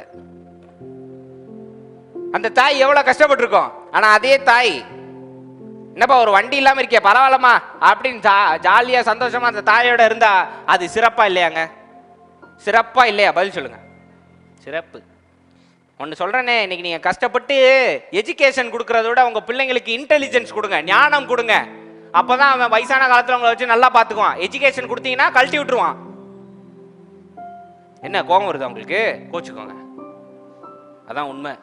ஏன்னா படிக்கிறவன் என்ன பண்ணுவான், கணக்கு பண்ணி வயசானது நம்மளை பாடப்படுத்திடும். ஒரு 60 ஓல்டேஜ் ஹோம்ல தள்ளி விட்டுருவானுங்க. ஞானத்தை கொடுத்து, வாழ்க்கையுடைய முக்கியத்துவத்தை கொடுத்து, அவனுக்கு நம்மளுடைய உறவின் மதிப்பை நீங்க சொல்லி கொடுத்தீங்கன்னு வைங்க, எங்கேயும் போக மாட்டான். ஆமாவா இல்லையா?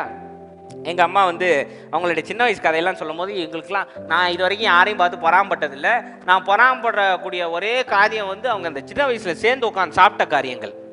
என்னன்னா, வீட்டில் பாட்டி இருப்பாங்க, வீட்டில் அப்பா இருப்பாரு, கூட பிறந்தவங்க ஒரு 6 பேர். கரெக்டாமா? 6 பேர் சாப்பிடும் போதே ஒருத்தர் தட்டுல இருந்து இன்னொருத்தர் திருடிட வேண்டியது, அதுல ஒரு சண்டை வந்துட வேண்டியது, அதை சமாளிச்சு குடும்பம் எல்லாம் சேர்ந்து வந்து, அதெல்லாம் ஒரு ஜாய்ங்க. அதெல்லாம் திரும்ப கிடைக்குமா இன்னைக்கு?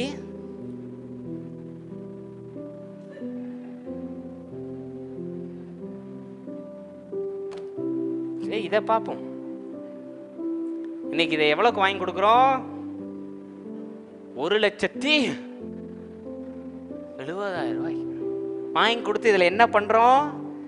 அவன் என்ன ட்ரெஸ் போட்டிருக்கான், இவன் என்ன ட்ரெஸ். பைபிளில் முக்கியமான ஒரு வசனம் என்ன தெரியுமா? Mind your own business. 2 தெசலோனிக்கன்ஸ்ல இருக்கு. அதை நம்ப மாட்டீங்கன்னா இயேசு கிறிஸ்து சொல்றாரு, உன் முதுகில் உள்ள அழுக்க பாரு, மிச்சவனை ஏன் பார்க்குறேன்னு. நம்ம இன்னொருத்த முதுக தான் பார்த்துக்கிட்டு இருக்கோம்.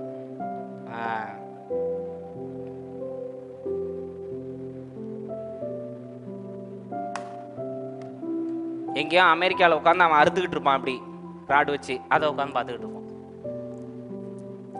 பிள்ளைங்கள்ட்ட பேசி சாப்பிட்ற இந்த பழக்கமே இப்பெல்லாம் போயிடுச்சு.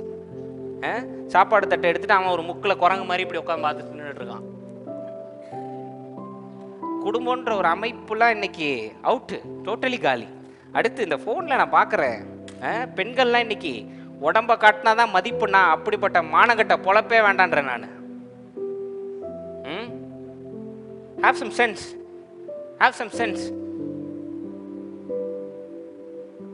நீங்க அழியக்கூடிய ஒரு மோகத்துக்காக இவ்வளவு தூரம் இறங்குறதா சொல்லுங்க. எங்க அம்மா சொல்லுவாங்க, அவர் ஒரு தம்பி வந்து ரொம்ப வெகுளி.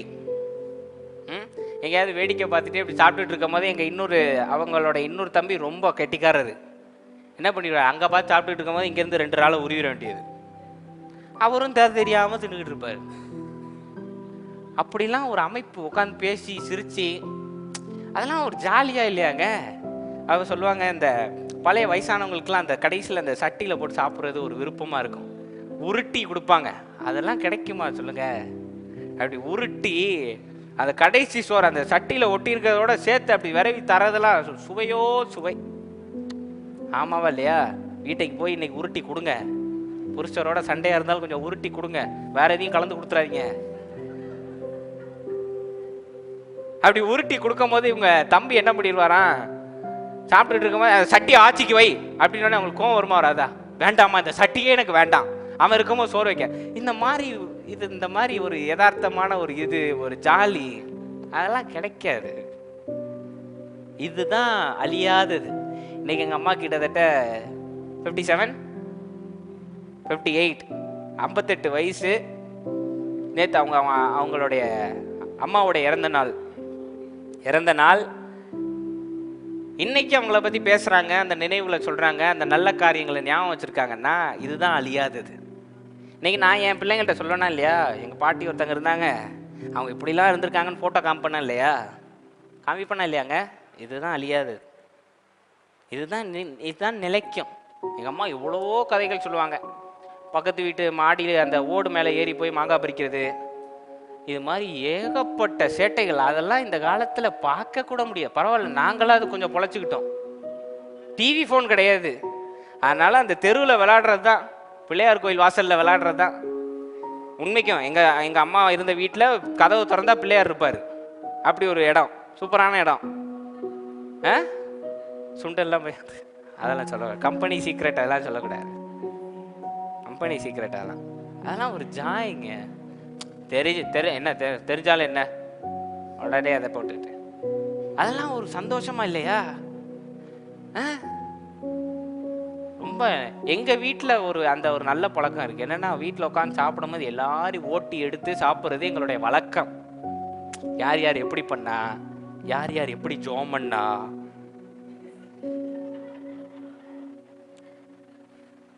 சும்மா இந்த பழைய கதைகள் பேசிட்டு சாப்பிட்றதெல்லாம். அதாவது எங்கேயாவது டூர் போகிற இடத்துல ஏதாவது ஒரு சம்பவம் நடக்கும், அதை நினச்சி அப்படி பேசிட்டு சிரிச்சு அதெல்லாம் உடம்புல அப்படியே ஒட்டுங்க. நீங்கள் சாப்பிட்லனாலும் உடம்பு அப்படியே பூரிச்சு போய், எங்கள் அம்மா ஏன் இப்படி இருக்காங்கன்னு நினைக்கிறேன், அப்படியே டப்பா சாப்பிட்றாங்கன்னு நினைக்கிறீங்களா? கிடையாது, சிரிப்பு தான். எவ்வளோ பிரச்சனை, ஜம்முன்னு நைட்டு 1 மணிக்கு நாங்கள் சிரிச்சிட்டு இருப்போம் பக்கத்து வீட்டில் அதிர்ற மாதிரி. அதுதான் அப்படி இருக்குது, புஷ்டியும் பசுமையுமா இருக்கும். சாப்பிட்றதும் கிடையாது. ஆமாம், ஜோயல்லம்மா பாருங்க, கரெக்டாக பாயிண்ட்டுக்கு வந்துட்டாங்க. சாப்பிட்றதும் கிடையாது, இங்கேயும் போகிறதில்ல, இதுவும் நிறையில. ஆமாவா இல்லையா? இதுவும் நிறையில. எத்தனை பேர் எங்கள் டிஎஸ்சி நகர் வீட்டுக்கு வந்திருக்கீங்க? அந்த கிச்சன் பார்த்துருக்கீங்களா? ஒரு தெரு நீள அளவுக்கு இருக்கும் கிச்சனு. அப்போ இந்த டெக்கரேஷன் பண்ண வரும்போதெல்லாம் நாங்கள்லாம் உட்காந்து சாப்பிடுவோம், அவ்வளோ ஜாலியாக இருக்கும். சாம்பார்லாம் உருட்டி எங்கள் ஐயா கொடுக்க, இவங்கெல்லாம் அது வானத்திலேருந்து இறங்கி வந்த மண்ணா மாதிரி வாங்கி சாப்பிடுவாங்க. நான் வேடிக்கை பார்ப்பேன், ஓஹோ. அதெல்லாம் ஒரு ஜாய். இன்னைக்கும் அதெல்லாம் பேசுகிறோம்ல. ஆள் மறைஞ்சிட்டாரு,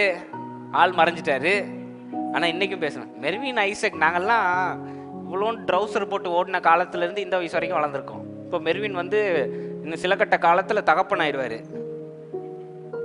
உறவு பாருங்க. ஆனால் நானும் அன்னைக்கு மெர்வின் வீட்டுக்கு வந்திருந்த போது பழைய கதைகளை பேசி தான் சிரிச்சுட்டு தான். அன்னைக்கு அப்படி நடந்தது, இன்னைக்கு அப்படி நடந்தது, அன்னைக்கு அங்கே போனோமே, இன்னைக்கு அதுதாங்க சிறப்பு. இன்னைக்கு இது எதுவுமே இல்லாமல் பண்ணிட்டோமே. ஒரு கல்யாண வீடு எடுத்துக்கோங்க, அதுவும் இந்த பெரிய குடும்பம்லாம் இருந்ததுன்னு வைங்களேன், ஜம்முன்னு இருக்குங்க. சொல்கிறேனே, சூப்பராக இருக்கும். குழந்தைங்கள்லாம் எதுக்கு ஓடுதுன்னே தெரியாமல் ஒரு பக்கம் ஓடிக்கிட்டு இருப்பானுங்க. ஓடிக்கிட்டே இருப்பானுங்க, தட. இதில் பயங்கர கல்யாணத்தில் தான் எல்லாமே நடக்கும். நேம்ஸ் போடலைன்னா பிரச்சனை ஆயிரும். புரியுதா? இன்விடேஷனில் பேர் போடலைன்னா என்ன ஆயிரும்? வெட்டு குத்தாயிரும். சாப்பாடு சரியாக இருக்கணும். அதுக்கு மாமன் மச்சான் எல்லாரும் போய் கவனிச்சுக்கிட்டு இருப்பானுங்க. அப்படியே வெளியில் போய் பலரசம் மருந்துட்டு வந்து அதெல்லாம் கவனிப்பாங்க. நடக்கிற உண்மையை சொல்கிறேன், என்னம்மா நடக்காத மாதிரி பார்க்குறீங்க? ஒரு குரூப் உட்காந்து விளையாண்டுட்டு இருக்கோம். தாயார்கள் பார்த்தீங்கன்னா டீ போட்ட வண்ணமாக கதை போயிட்டே இருக்கும். 1970 ஆரம்பிச்சு நேற்று நடந்த சம்பவம் வரைக்கும் எல்லாத்தையும் ஒப்பிச்சிரும். புருஷனை பற்றி எல்லாத்தையும் ஒப்பாரி வச்சுட்டு வெளியில் வந்து நீங்கள் ரொம்ப நல்லவன்னு சொல்லியிருக்கேன். எல்லாம் அதெல்லாம் வந்து ஒரு சிறப்பான அம்சங்க. எங்கள் குடும்பத்துலலாம் பெரியப்பாலாம் பயங்கரமாக வரைவாங்க, ஆர்டிஸ்ட்டு. அதனால கல்யாண வீட்டில் உட்காந்து ஃபுல்லும் தெர்மாக்கோல் அப்படி பெயிண்ட்லாம் அடிப்பாங்க பாருங்க. நாங்களாம் உட்காந்து ஆன்னு பார்த்துட்டு இருப்போம். அப்பா அரைஞ்சி அதெல்லாம் டெக்கரேட் பண்ணுற அதெல்லாம் வந்து ரொம்ப தூங்க மாட்டோம். இன்னைக்கு ஒரு நாள் தூங்கலைன்னா ஒரு மாதிரி வருது இல்லை? சொந்தக்காரங்க வீட்டில் 5 நாள் தூங்க மாட்டோம், ஜம்முன்னு இருப்போம். எப்படி? மனசு நிறைஞ்சிருச்சு. உடலுக்கு அந்த இது தேவையே இல்லை, மனசு நிறைஞ்சிருச்சு. சாப்பிட்டோமோ இல்லையோ போயிட்டே இருப்போமா இல்லையா? அதுவும் இந்த குடும்பத்தினர் சேர்ந்து ஒரு டூர் போகிறோம்னா பசி பட்டா பறந்துடும். எங்கிட்ட போயிடும் பசி. ஜாலியாக போய் அப்படி பேசி சிரிச்சு அதெல்லாம் இன்னைக்கு இல்லாமல் போயிடுச்சு. ஏன்னா நம்ம இன்னைக்கு எது பின்னாடி ஓடிட்டு இருக்கோம்? அழியக்கூடியது மேலே. இந்த பொருள் வச்சு இந்த சந்தோஷம்லாம் வர. சரி, நான் என்ன சொல்கிறேன், நீங்கள் பணம் வச்சுருக்கீங்கன்னு வச்சுக்கோ. ஒரு மினிமம் 5 லட்சம் வச்சுக்கலாமா? 5 லட்சம் வச்சுருக்கீங்க. திடீர்னு நாளைக்கு சோகம் ஆகுறீங்க. 5 லட்சம் கொடுத்து நீங்கள் சந்தோஷம் வாங்க முடியுமா? 5 லட்சம் கொடுத்து ஜாலியாக அப்படி ஏதாவது பண்ண முடியுமா உங்களால்? முடியாது. தோணும். சரி, அப்படியே உங்களுக்கு பிடிச்ச இடத்துக்கு போயிட்டு வந்தாலும் மனசு நிறையணும்ல. பிடிச்ச இடத்துலையும் போய் அதே பிரச்சனையை நினச்சிக்கிட்டு இருந்தா இப்போ எப்படி சர்ச்சுக்கு வரீங்க? சர்ச்சு பிடிச்ச இடம், ஆனால் இங்கேயும் வந்து பிரச்சனையை யோசிச்சுக்கிட்டே இருந்தால் சர்ச்சு எப்படி வேலை செய்யும்? நான் கேட்குறது புரியுதா இல்லையா உங்களுக்கு? பிடிச்ச இடம் சபைங்க, வந்து நிம்மதியாக 1 மணி நேரம் அப்படி புலம்புல கொட்டிட்டு போயிடும்னு வரீங்க. ஆனால் இங்கேயும் வந்து பிரச்சனை யோசிச்சுக்கிட்டு இருந்தா எப்படி சபை நல்லா இருக்கும்? உங்க சபை எப்படி நல்லா இருக்கும்? வசனம் அதனால தான் சொல்லுது, ஆவியுடனும். வேதத்தில் இன்னொரு அருமையான வசனம் இருக்கு, அது நாங்கள் செல்ஃப் ப்ரேயரில் டிஸ்கஸ் பண்ணோம். என்னன்னா, செய்கின்ற வேலையை தேவனுக்கு செய்வது போல் செய்யணுமா? மனசு நிறையுமா இல்லையா? சரி, நீங்கள் இதை எவ்வளோ தப்பாக எடுத்துக்கிட்டாலும் பரவாயில்ல, பாஸ்டர் என்ன படம் பார்த்துட்டு எப்படி சொல்கிறார் அதெல்லாம் பரவாயில்ல, I don't care, but this is very important. அந்த காலத்தில் வந்து இந்த கருத்துள்ள படங்கள் எடுத்திருக்காங்களா இல்லையா? நான் பார்த்த ஒரே படம் ரத்த கண்ணீர், அந்த காலத்து பழைய படம். எவ்வளோ கருத்துங்க அந்த படத்தில். நிறைய பேர் பார்த்து அழுதுகிட்டே வந்ததாக எங்கள் அம்மாலாம் சொன்னாங்க. அப்படியே கண்களையும் ஊற்றிட்டு ஆம்பளைங்கெல்லாம். அது மாதிரி ரீசெண்டாக டிவி ஏதோ மாற்றிட்டு இருக்கும் போது ஒரு சேனலில் அயோத்தின்னு போட்டிருந்தான். நான் நினச்சிக்கிட்டேன், சரி ராமரை பற்றி தான் போடுறான் போல, அயோத்தியில் என்ன நடக்குதுன்னு காட்டுறான் போலன்னு பார்த்தா அது ஒரு படம், திரைப்படம், அயோத்தின்ற திரைப்படம். கணவன் வந்து ரொம்ப முசுடு பிடிச்சவர், ஒய்ஃப் வந்து கொஞ்சம் பாசமானவங்க. ராமேஸ்வரம் வரும்போது ஆக்சிடெண்ட்டில் ஒய்ஃப் இறந்துருவாங்க. அந்த உறவுகளோட முக்கியத்துவம் என்ன, ஒரு சராசரி மனுஷன் உதவி செய்கிறது என்ன, மனிதநேயம்னா என்ன, ஒரு ஜாதி மத வேறுபாடு இல்லாமல், வடநாட்டுக்காரன் இந்த நாட்டுக்காரன்ற வேறுபாடு இல்லாமல் எப்படி உதவி செய்யணும். அந்த திரைப்படம் பார்த்து எங்கள் அம்மாலாம் ரொம்ப கலங்கிட்டாங்க. ஏன்னா ஒரு தாயுடைய முக்கியத்துவம் என்னன்னு அதில் காட்டியிருப்பாங்க.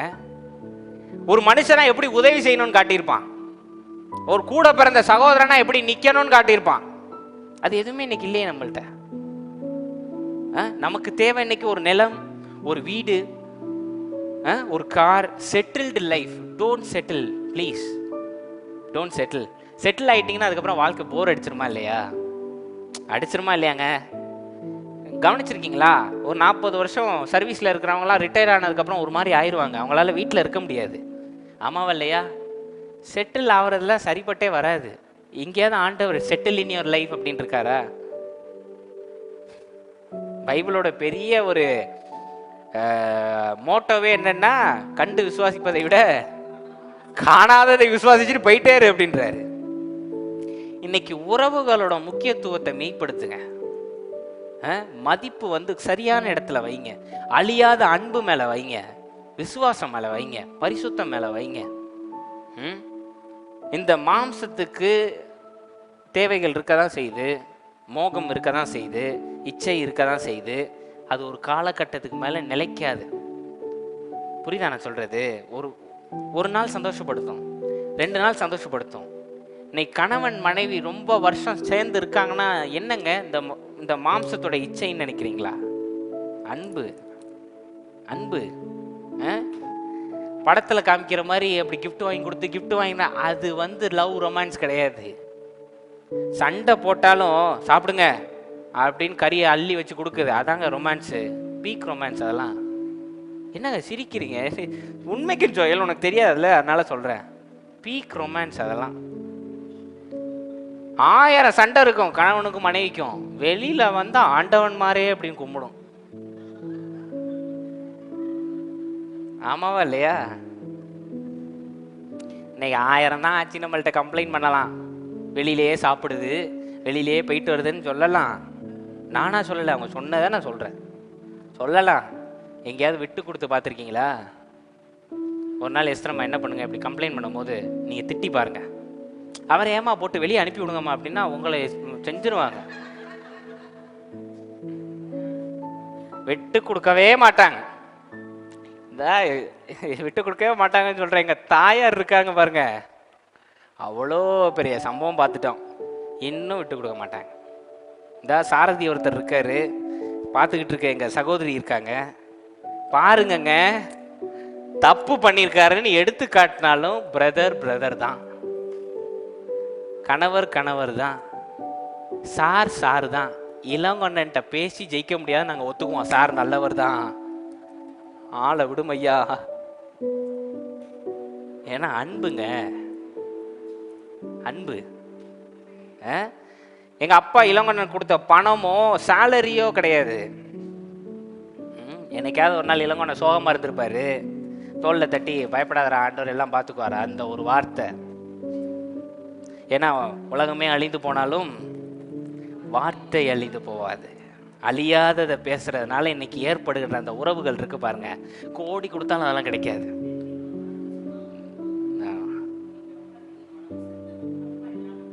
ஆமா, மெர்வின் வீட்டுக்கு வந்தபோது அவர் சொன்ன ஒரு வார்த்தை என்னன்னா, எங்க அப்பாவுக்கு உடம்பு சரியில்லை, எங்க நைனாக்கு சரியா நான் சொல்லணும்னா எங்க நைனாக்கு உடம்பு சரியில்லாமல் போயிடுச்சு, உங்க அப்பா இருந்திருந்தா எங்க நைனாலாம் ஜம்முன்னு இருந்திருப்பாரு அப்படின்னா.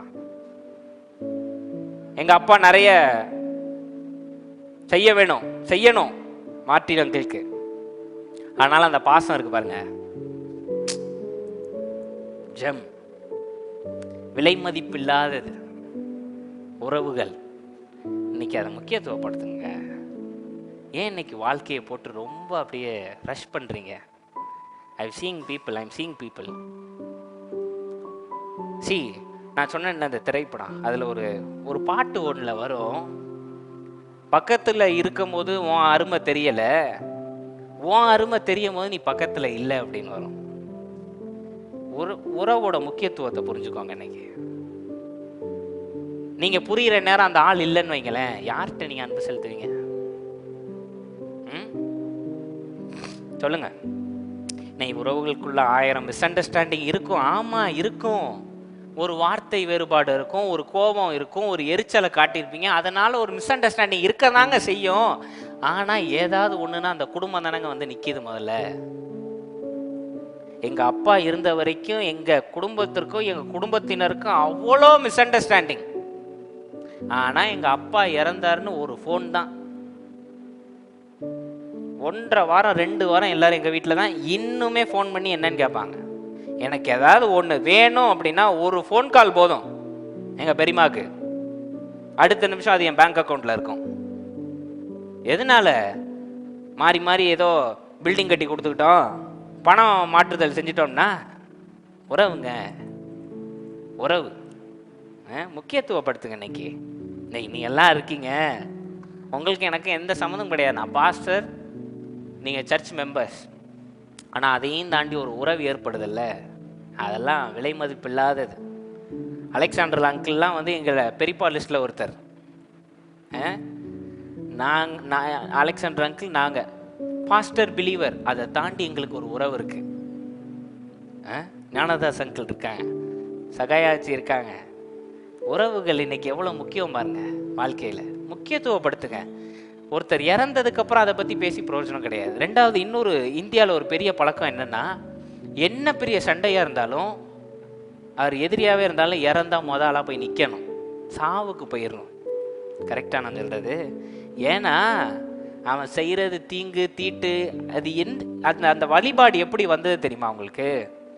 ராவணன் பெரிய அசுரன், தன் மனைவியை கடத்தியவன்.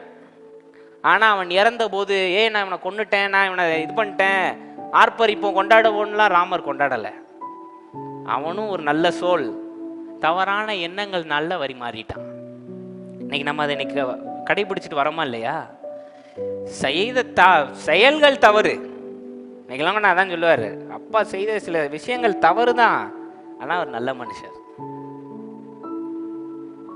குடும்பத்துல இன்னைக்கு சில மிஸ் அண்டர்ஸ்டாண்டிங் இருக்குதான், ஆனா மாமா மாமா தானே, அத்தை அத்தை தானே, தாத்தா தாத்தா தானே. இந்த மாதிரி அழியாத உறவுகள், அன்புகள், இதுக்கெல்லாம் முக்கியத்துவம் செலுத்துங்க. இன்னைக்கு நான் பார்க்குறேன், தகப்பனார்கள் தான் பிள்ளைக்கு ஒரு நல்ல வாழ்க்கையை அமைச்சு தரணும்னு எத்தனையோ பேர் வெளிநாட்டில் போய் கஷ்டப்படுறாங்க. அதுல எங்க மாமாவும் ஒருத்தர். ஒரு நல்ல வாழ்க்கையை அமைச்சு கொடுத்துடணும், அது பெரிய சாக்ரிஃபைஸ். ஆனா அந்த ஒரு 5 வருஷம் 6 வருஷம் அந்த உறவு இல்லாம மிஸ் ஆகுதா இல்லையா? ஏங்க உறவுனா என்னன்னாங்க, டெய்லி உட்காந்து பாட்டு போட்டு அப்படி டான்ஸ் ஆடுறது கிடையாது. ஜாலியா பேசி சிரிக்கிறது, ஒரு ஜோக் அடிக்கிறது, ஒரு சந்தோஷமா, இதுதாங்க உறவுகள். அதாங்க சிறப்பு. இன்னைக்கு இன்னொரு 5-6 இயர்ஸ்ல ஹேனா கல்யாணம் பண்ணி வெளியில போயிடுவான். சும்மா 5-6 இயர்ஸ்ல ஹேனா கல்யாணம் பண்ணி வெளியில போயிடுவான். ஆனாலும் ஒரு ஃபோன் கால், நான் போய் நிப்பானா இல்லையா, இல்லை அவள் தான் நிப்பாளா இல்லையா? சரி, ரொம்ப நாள் பேசலை, திடீர்னு ஃபோன் பண்ணுறோம், பழைய கதையெல்லாம் பேசி வயிறு வலிக்க சிரிப்போமா இல்லையா, மூச்சு முட்டிடுமா இல்லையா? சில நேரம் உறவுகளோட அப்படி சிரிச்சிருக்கீங்களா? சிரிச்சு எத்தனை நாள் ஆகுது? வருஷ கணக்காயிருச்சு. கிறிஸ்தவத்துக்குள்ள வந்துட்டா அந்த ஒரு வசனம் ஒன்று இருக்கு, தாயும் தகப்பனையும் விட்டு பிரிஞ்சு வரணும்னா அதோடைய நோக்கம் வேற. அதுக்குன்னு உறவே அத்து விடணும்னு எந்த அவசியமும் கிடையாது. அப்படியா இருந்திருந்தா இயேசு கிறிஸ்து என்ன சொல்லியிருக்கணும்? ஒருத்தன் 1 மைல் நடக்க சொன்னா நீ பாதியிலே திரும்பி வீட்டுக்கு போயிருன்னு சொல்லியிருக்கணுமா இல்லையா? இயேசு கிறிஸ்துவே சொல்றாரு, ஒருத்தன் 1 மைல் நடக்க சொன்னா எவ்வளவு கூட போகணுமா? 200 மைல் கூட போ, தோல் கொடு. இன்னைக்கு நீங்க பணம் கொடுத்து உதவுறது இதெல்லாம் காட்டிலும் அன்பை தான் தேவன் பார்ப்பார். ரெண்டாவது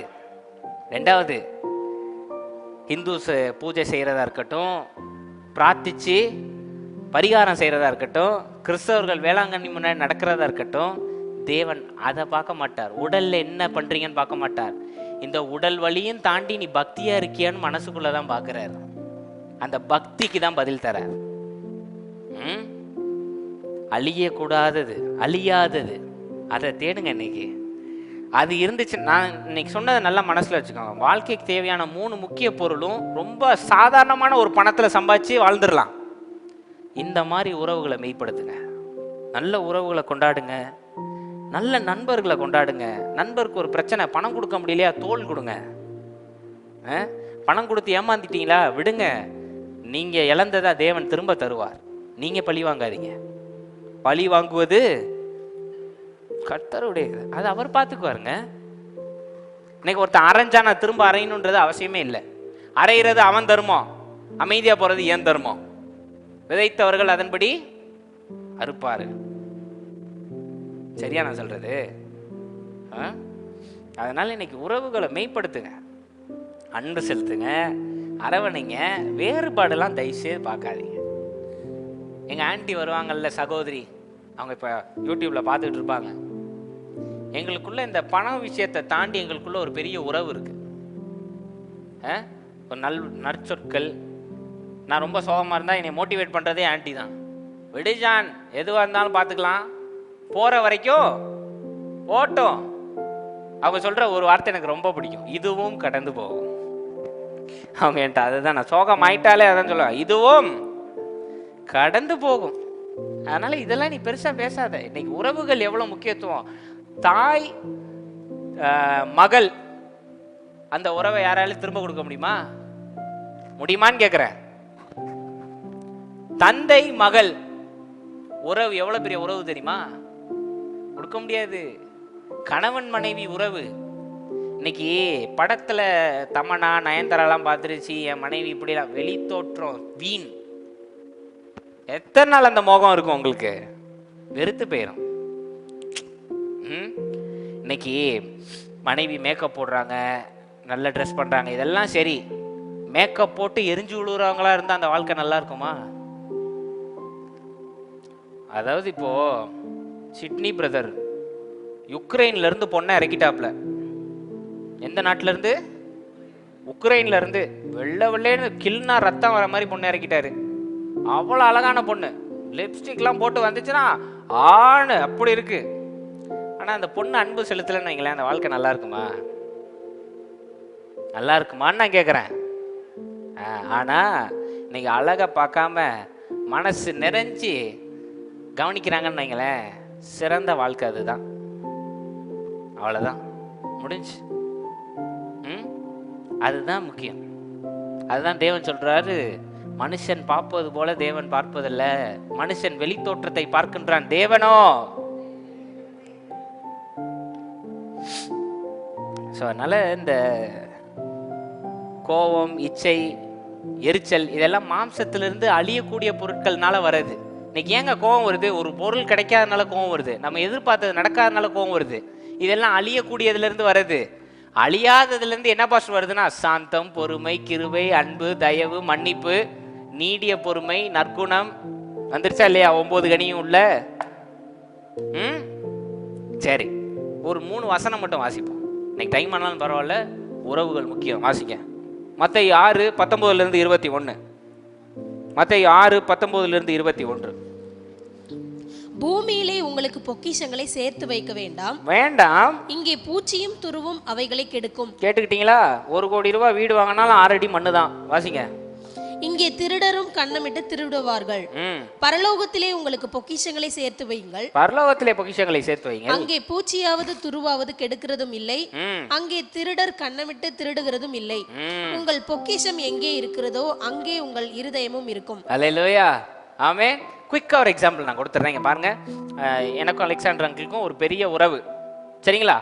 இப்போ நான் 1 கோடி வீடு வாங்குறேன், 1 கோடி வீடு வாங்கலை, வாழ்க்கையில் செழிப்பாக இருக்கேன், செழிப்பாக இல்லை, இதெல்லாம் தாண்டி நான் ஒரு நல்ல உறவை சம்பாதிச்சிட்டேன். வாழ்க்கை சிறப்பாக இல்லையாங்க? அதுதான் அங்கே கொடுத்துருக்கு. பரலோகத்தில் சேருங்க, அதில் பூச்சியும் தொட முடியாது, துரும்பும் தொட முடியாது, நிலைச்சு நிற்கும். அல்லேலூயா. அடுத்து லூக்கா 12:22-31. லூக்கா 12:22-31. லூக்கா 12:22-31. 22. பின்னும் அவர் தம்முடைய சீஷரை நோக்கி, இப்படி இருக்கிறபடியினால் எண்ணத்தை உண்போம் என்று உங்கள் ஜீவனுக்காகவும் எண்ணத்தை உடுப்போம் என்று உங்கள் சரீரத்துக்காகவும் கவலைப்படாதீர்கள் என்று உங்களுக்கு சொல்லுகிறேன். ஆகாரத்தை பார்க்கிலும் ஜீவனும் உடையை பார்க்கிலும் சரீரமும் விசேஷித்தவைகளா இருக்கிறது. காகங்களை கவனித்து பாருங்கள், அவைகள் விதைக்கிறதும் இல்லை, அறுக்கிறதும் இல்லை, அவைகளுக்கு பண்டக சாலையும் இல்லை, களஞ்சியமும் இல்லை. இல்லாவிட்டாலும் அவைகளையும் தேவன் பிழைப்பூட்டுகிறார். பறவைகளை பார்க்கிலும் நீங்கள் எவ்வளவு விசேஷித்தவர்களா இருக்கிறீர்கள். கவலைப்படுகிறதுனால் உங்களில் எவன் தன் சரீர அளவோடு ஒரு முளத்தை கூட்டுவான்? மிகவும் அற்பமான காரியம் முதலாய் உங்களால் செய்யக்கூடாது இருக்க மற்றவைகளுக்காக நீங்கள் கவலைப்படுகிறது என்ன? காட்டு புஷ்பங்கள் எப்படி வருகிறது என்று கவனித்து பாருங்கள். அவைகள் உழைக்கிறதும் இல்லை, நூற்கிறதும் இல்லை என்றாலும் சாலமோன் முதலாய் தன் சர்வ மகிமையிலும் அவைகளில் ஒன்றை போலாகிலும் உடுத்தியிருந்ததில்லை என்று உங்களுக்கு சொல்லுகிறேன். இப்படி இருக்க அற்ப விசுவாசிகளே, இன்றைக்கு காட்டில் இருந்து நாளைக்கு அடுப்பிலே போடப்படுகிற புல்லுக்கு தேவன் இவ்விதமாய் உடுத்துவித்தால் உங்களுக்கு உடுத்துவிப்பது அதிக நிச்சயம் அல்லவா? ஆகையால் எண்ணத்தை உண்போம், எண்ணத்தை குடிப்போம் என்று நீங்கள் கேளாமலும் சந்தேகப்படாமலும் இருங்கள். இவைகளை எல்லாம் உலகத்தார் நாடி தேடுகிறார்கள். இவைகள் உங்களுக்கு வேண்டியவைகள் என்று உங்கள் பிதாவானவர் அறிந்திருக்கிறார். தேவனுடைய ராஜ்யத்தையே தேடுங்கள், அப்பொழுது இவைகள் எல்லாம் உங்களுக்கு கூட கொடுக்கப்படும். எவ்வளவு கிளியரா இருக்கு பாத்தீங்களா? பெரிஷபிள், நான் பெரிஷபிள், அழியக்கூடியது, அழியக்கூடாது, எதை தேடணும் எதை தேடக்கூடாது, பின் பாயிண்ட், நெத்தி பொட்டில் அடிச்ச மாதிரி இயேசு கிறிஸ்து பேசியிருக்கார். சிறப்பான வார்த்தைகள். இன்னையிலிருந்து உங்க முக்கியத்துவத்தை சரியான காரியங்கள் மேல வைங்க. ஆமென். ஹல்லேலூயா. ஆமென். நீங்க ஃப்ரீயா இருந்தீங்கன்னா அதை தயவுசெய்து பாருங்க. அந்த சின்ன பிள்ளைங்களுக்கெல்லாம் போட்டு காட்டுங்க. மனித நேயம்னா என்ன, மனுஷனை எப்படி மதிக்கணும். இன்னைக்கு மதம் பேசுற இடத்துல மனுஷனை மதிக்கிறது தான் சிறப்பு. ஹல்லேலூயா. மனுஷனை இன்னைக்கு மதிக்கிறோமோ அன்னைக்கு மதம் சரியாயிடும். ஹல்லேலூயா. ஆமென். ஒரு சின்ன சம்பவம் நான் சொல்றேன். எங்க குடும்பத்துல இருந்து தான். ஹேனா வந்து பெரிய பிள்ளை ஆயிட்டான்னு சொல்லி ஃபங்க்ஷன் தூத்துக்குடியில் வச்சுருந்தோம். சரியா?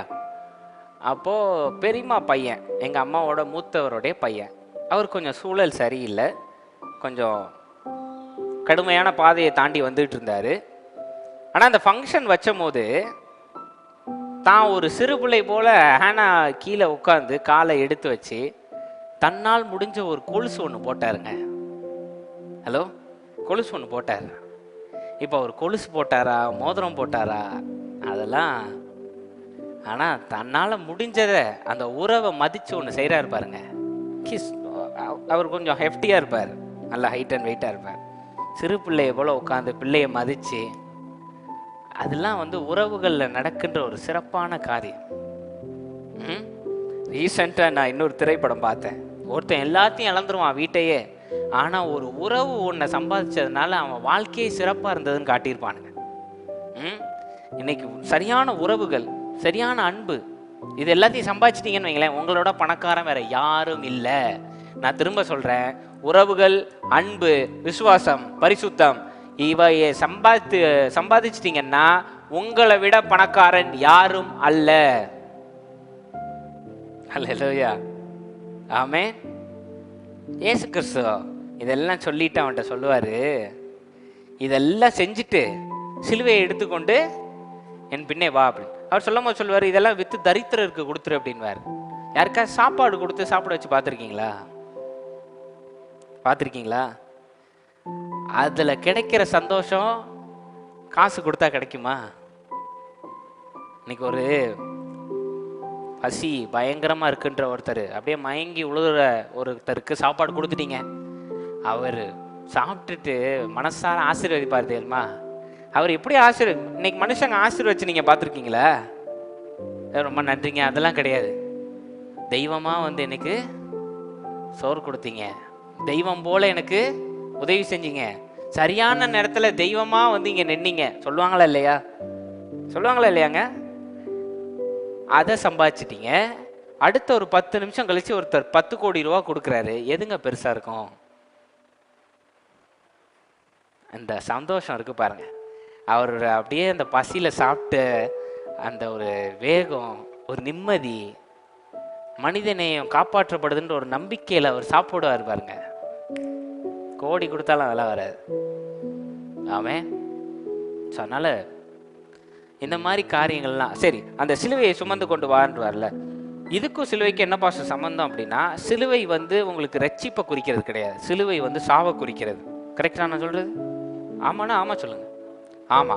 அப்ப தேவன் என்ன சொல்ல வர்றாருன்னா, இந்த உலகத்துல நீ தேடுற இந்த அழியக்கூடிய இந்த மாம்சத்தை சிலுவையில அரைஞ்சிரு, அதுக்கப்புறம் அழியாததை நீ கண்டடைவன்றதுதான் சத்தியமேங்க.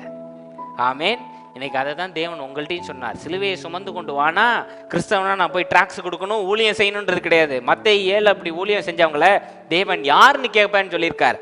அது அவசியம் கிடையாது. திக்கற்றவர்களுக்கு, விதவைகளுக்கு, பிள்ளை தகப்பன் இல்லாதவர்களுக்கு ஆதரவு கொடுத்து செய்வதே பெரிய பக்தி விருத்தின்னு போட்டிருக்கு பைபிள்ல. ஆமாவா இல்லையா?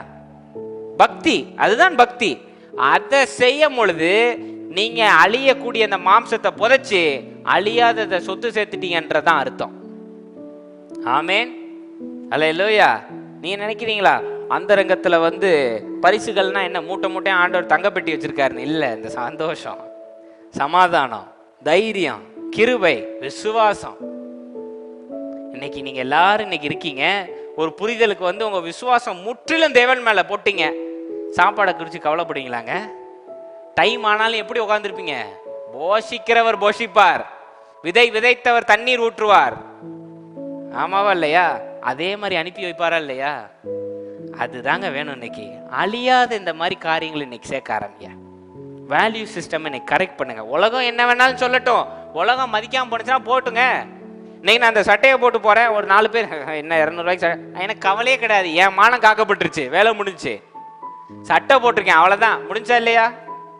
ஆனா உறவுகள் முக்கியமா இல்லையா? போற இடத்துல என் விசுவாசம் முக்கியமா இல்லையா? சந்தோஷம் முக்கியமா இல்லையா? சமாதானம் முக்கியமா இல்லையா? இது எல்லாத்தையும் சம்பாதிங்க இன்னைக்கு.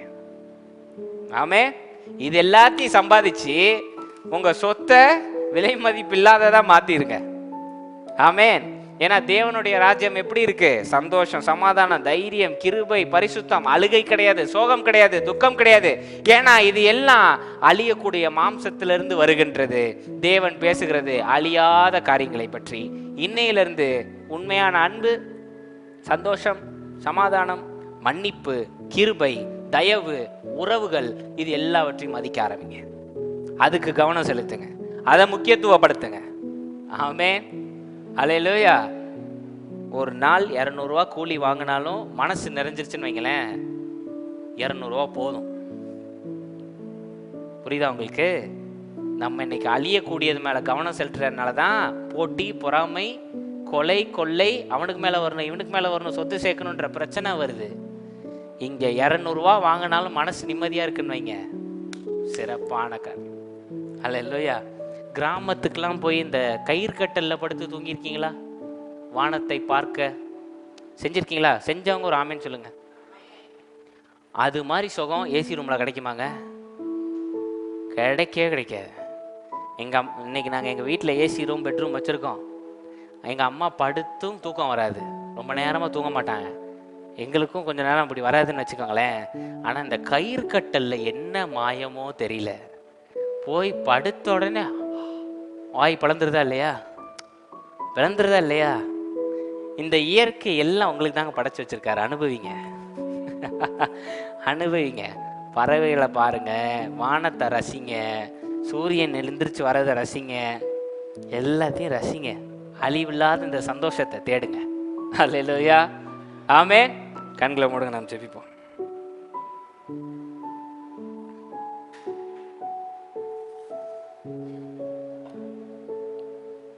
ஜீவனுள்ள அன்பின் தேவனே, நீ தந்த வார்த்தைக்காக நன்றி செலுத்துகின்றோம். இன்று நாங்கள் மதிப்பின் முக்கியத்துவத்தை கற்றுக்கொண்டோம். இன்று முதல் அழியக்கூடிய காரியங்கள் மேல் எங்கள் மதிப்பை வைக்காமல் அழியாத அன்பு, சந்தோஷம், சமாதானம், தைரியம், கிருபை, விசுவாசம் ஆகியவற்றின் மேல் அன்பு செலுத்தி பரலோக ராஜ்யத்தை எங்களுக்குள் வரவழைத்து நித்தியமும் சந்தோஷமாக இருக்க நீர் உதவி செய். வந்திருக்க ஒவ்வொருவரையும் நான் ஆசீர்வதிக்கின்றேன். நீர் பொறுப்பெடுத்துக் கொள்ளும், வழி நடத்தும். இயேசுவின் நாமத்தில் கேட்கிறேன் ஜீவனுள்ள நல்ல பிதாவே, ஆமென். அல்லேலூயா. மகிழ்ந்து களி கூறுங்கள். அழிவில்லாததுக்கு மதிப்பு கொடுங்கள். சந்தோஷமாக இருங்கள். கர்த்தர் உங்களை ஆசீர்வதிப்பார். God bless you.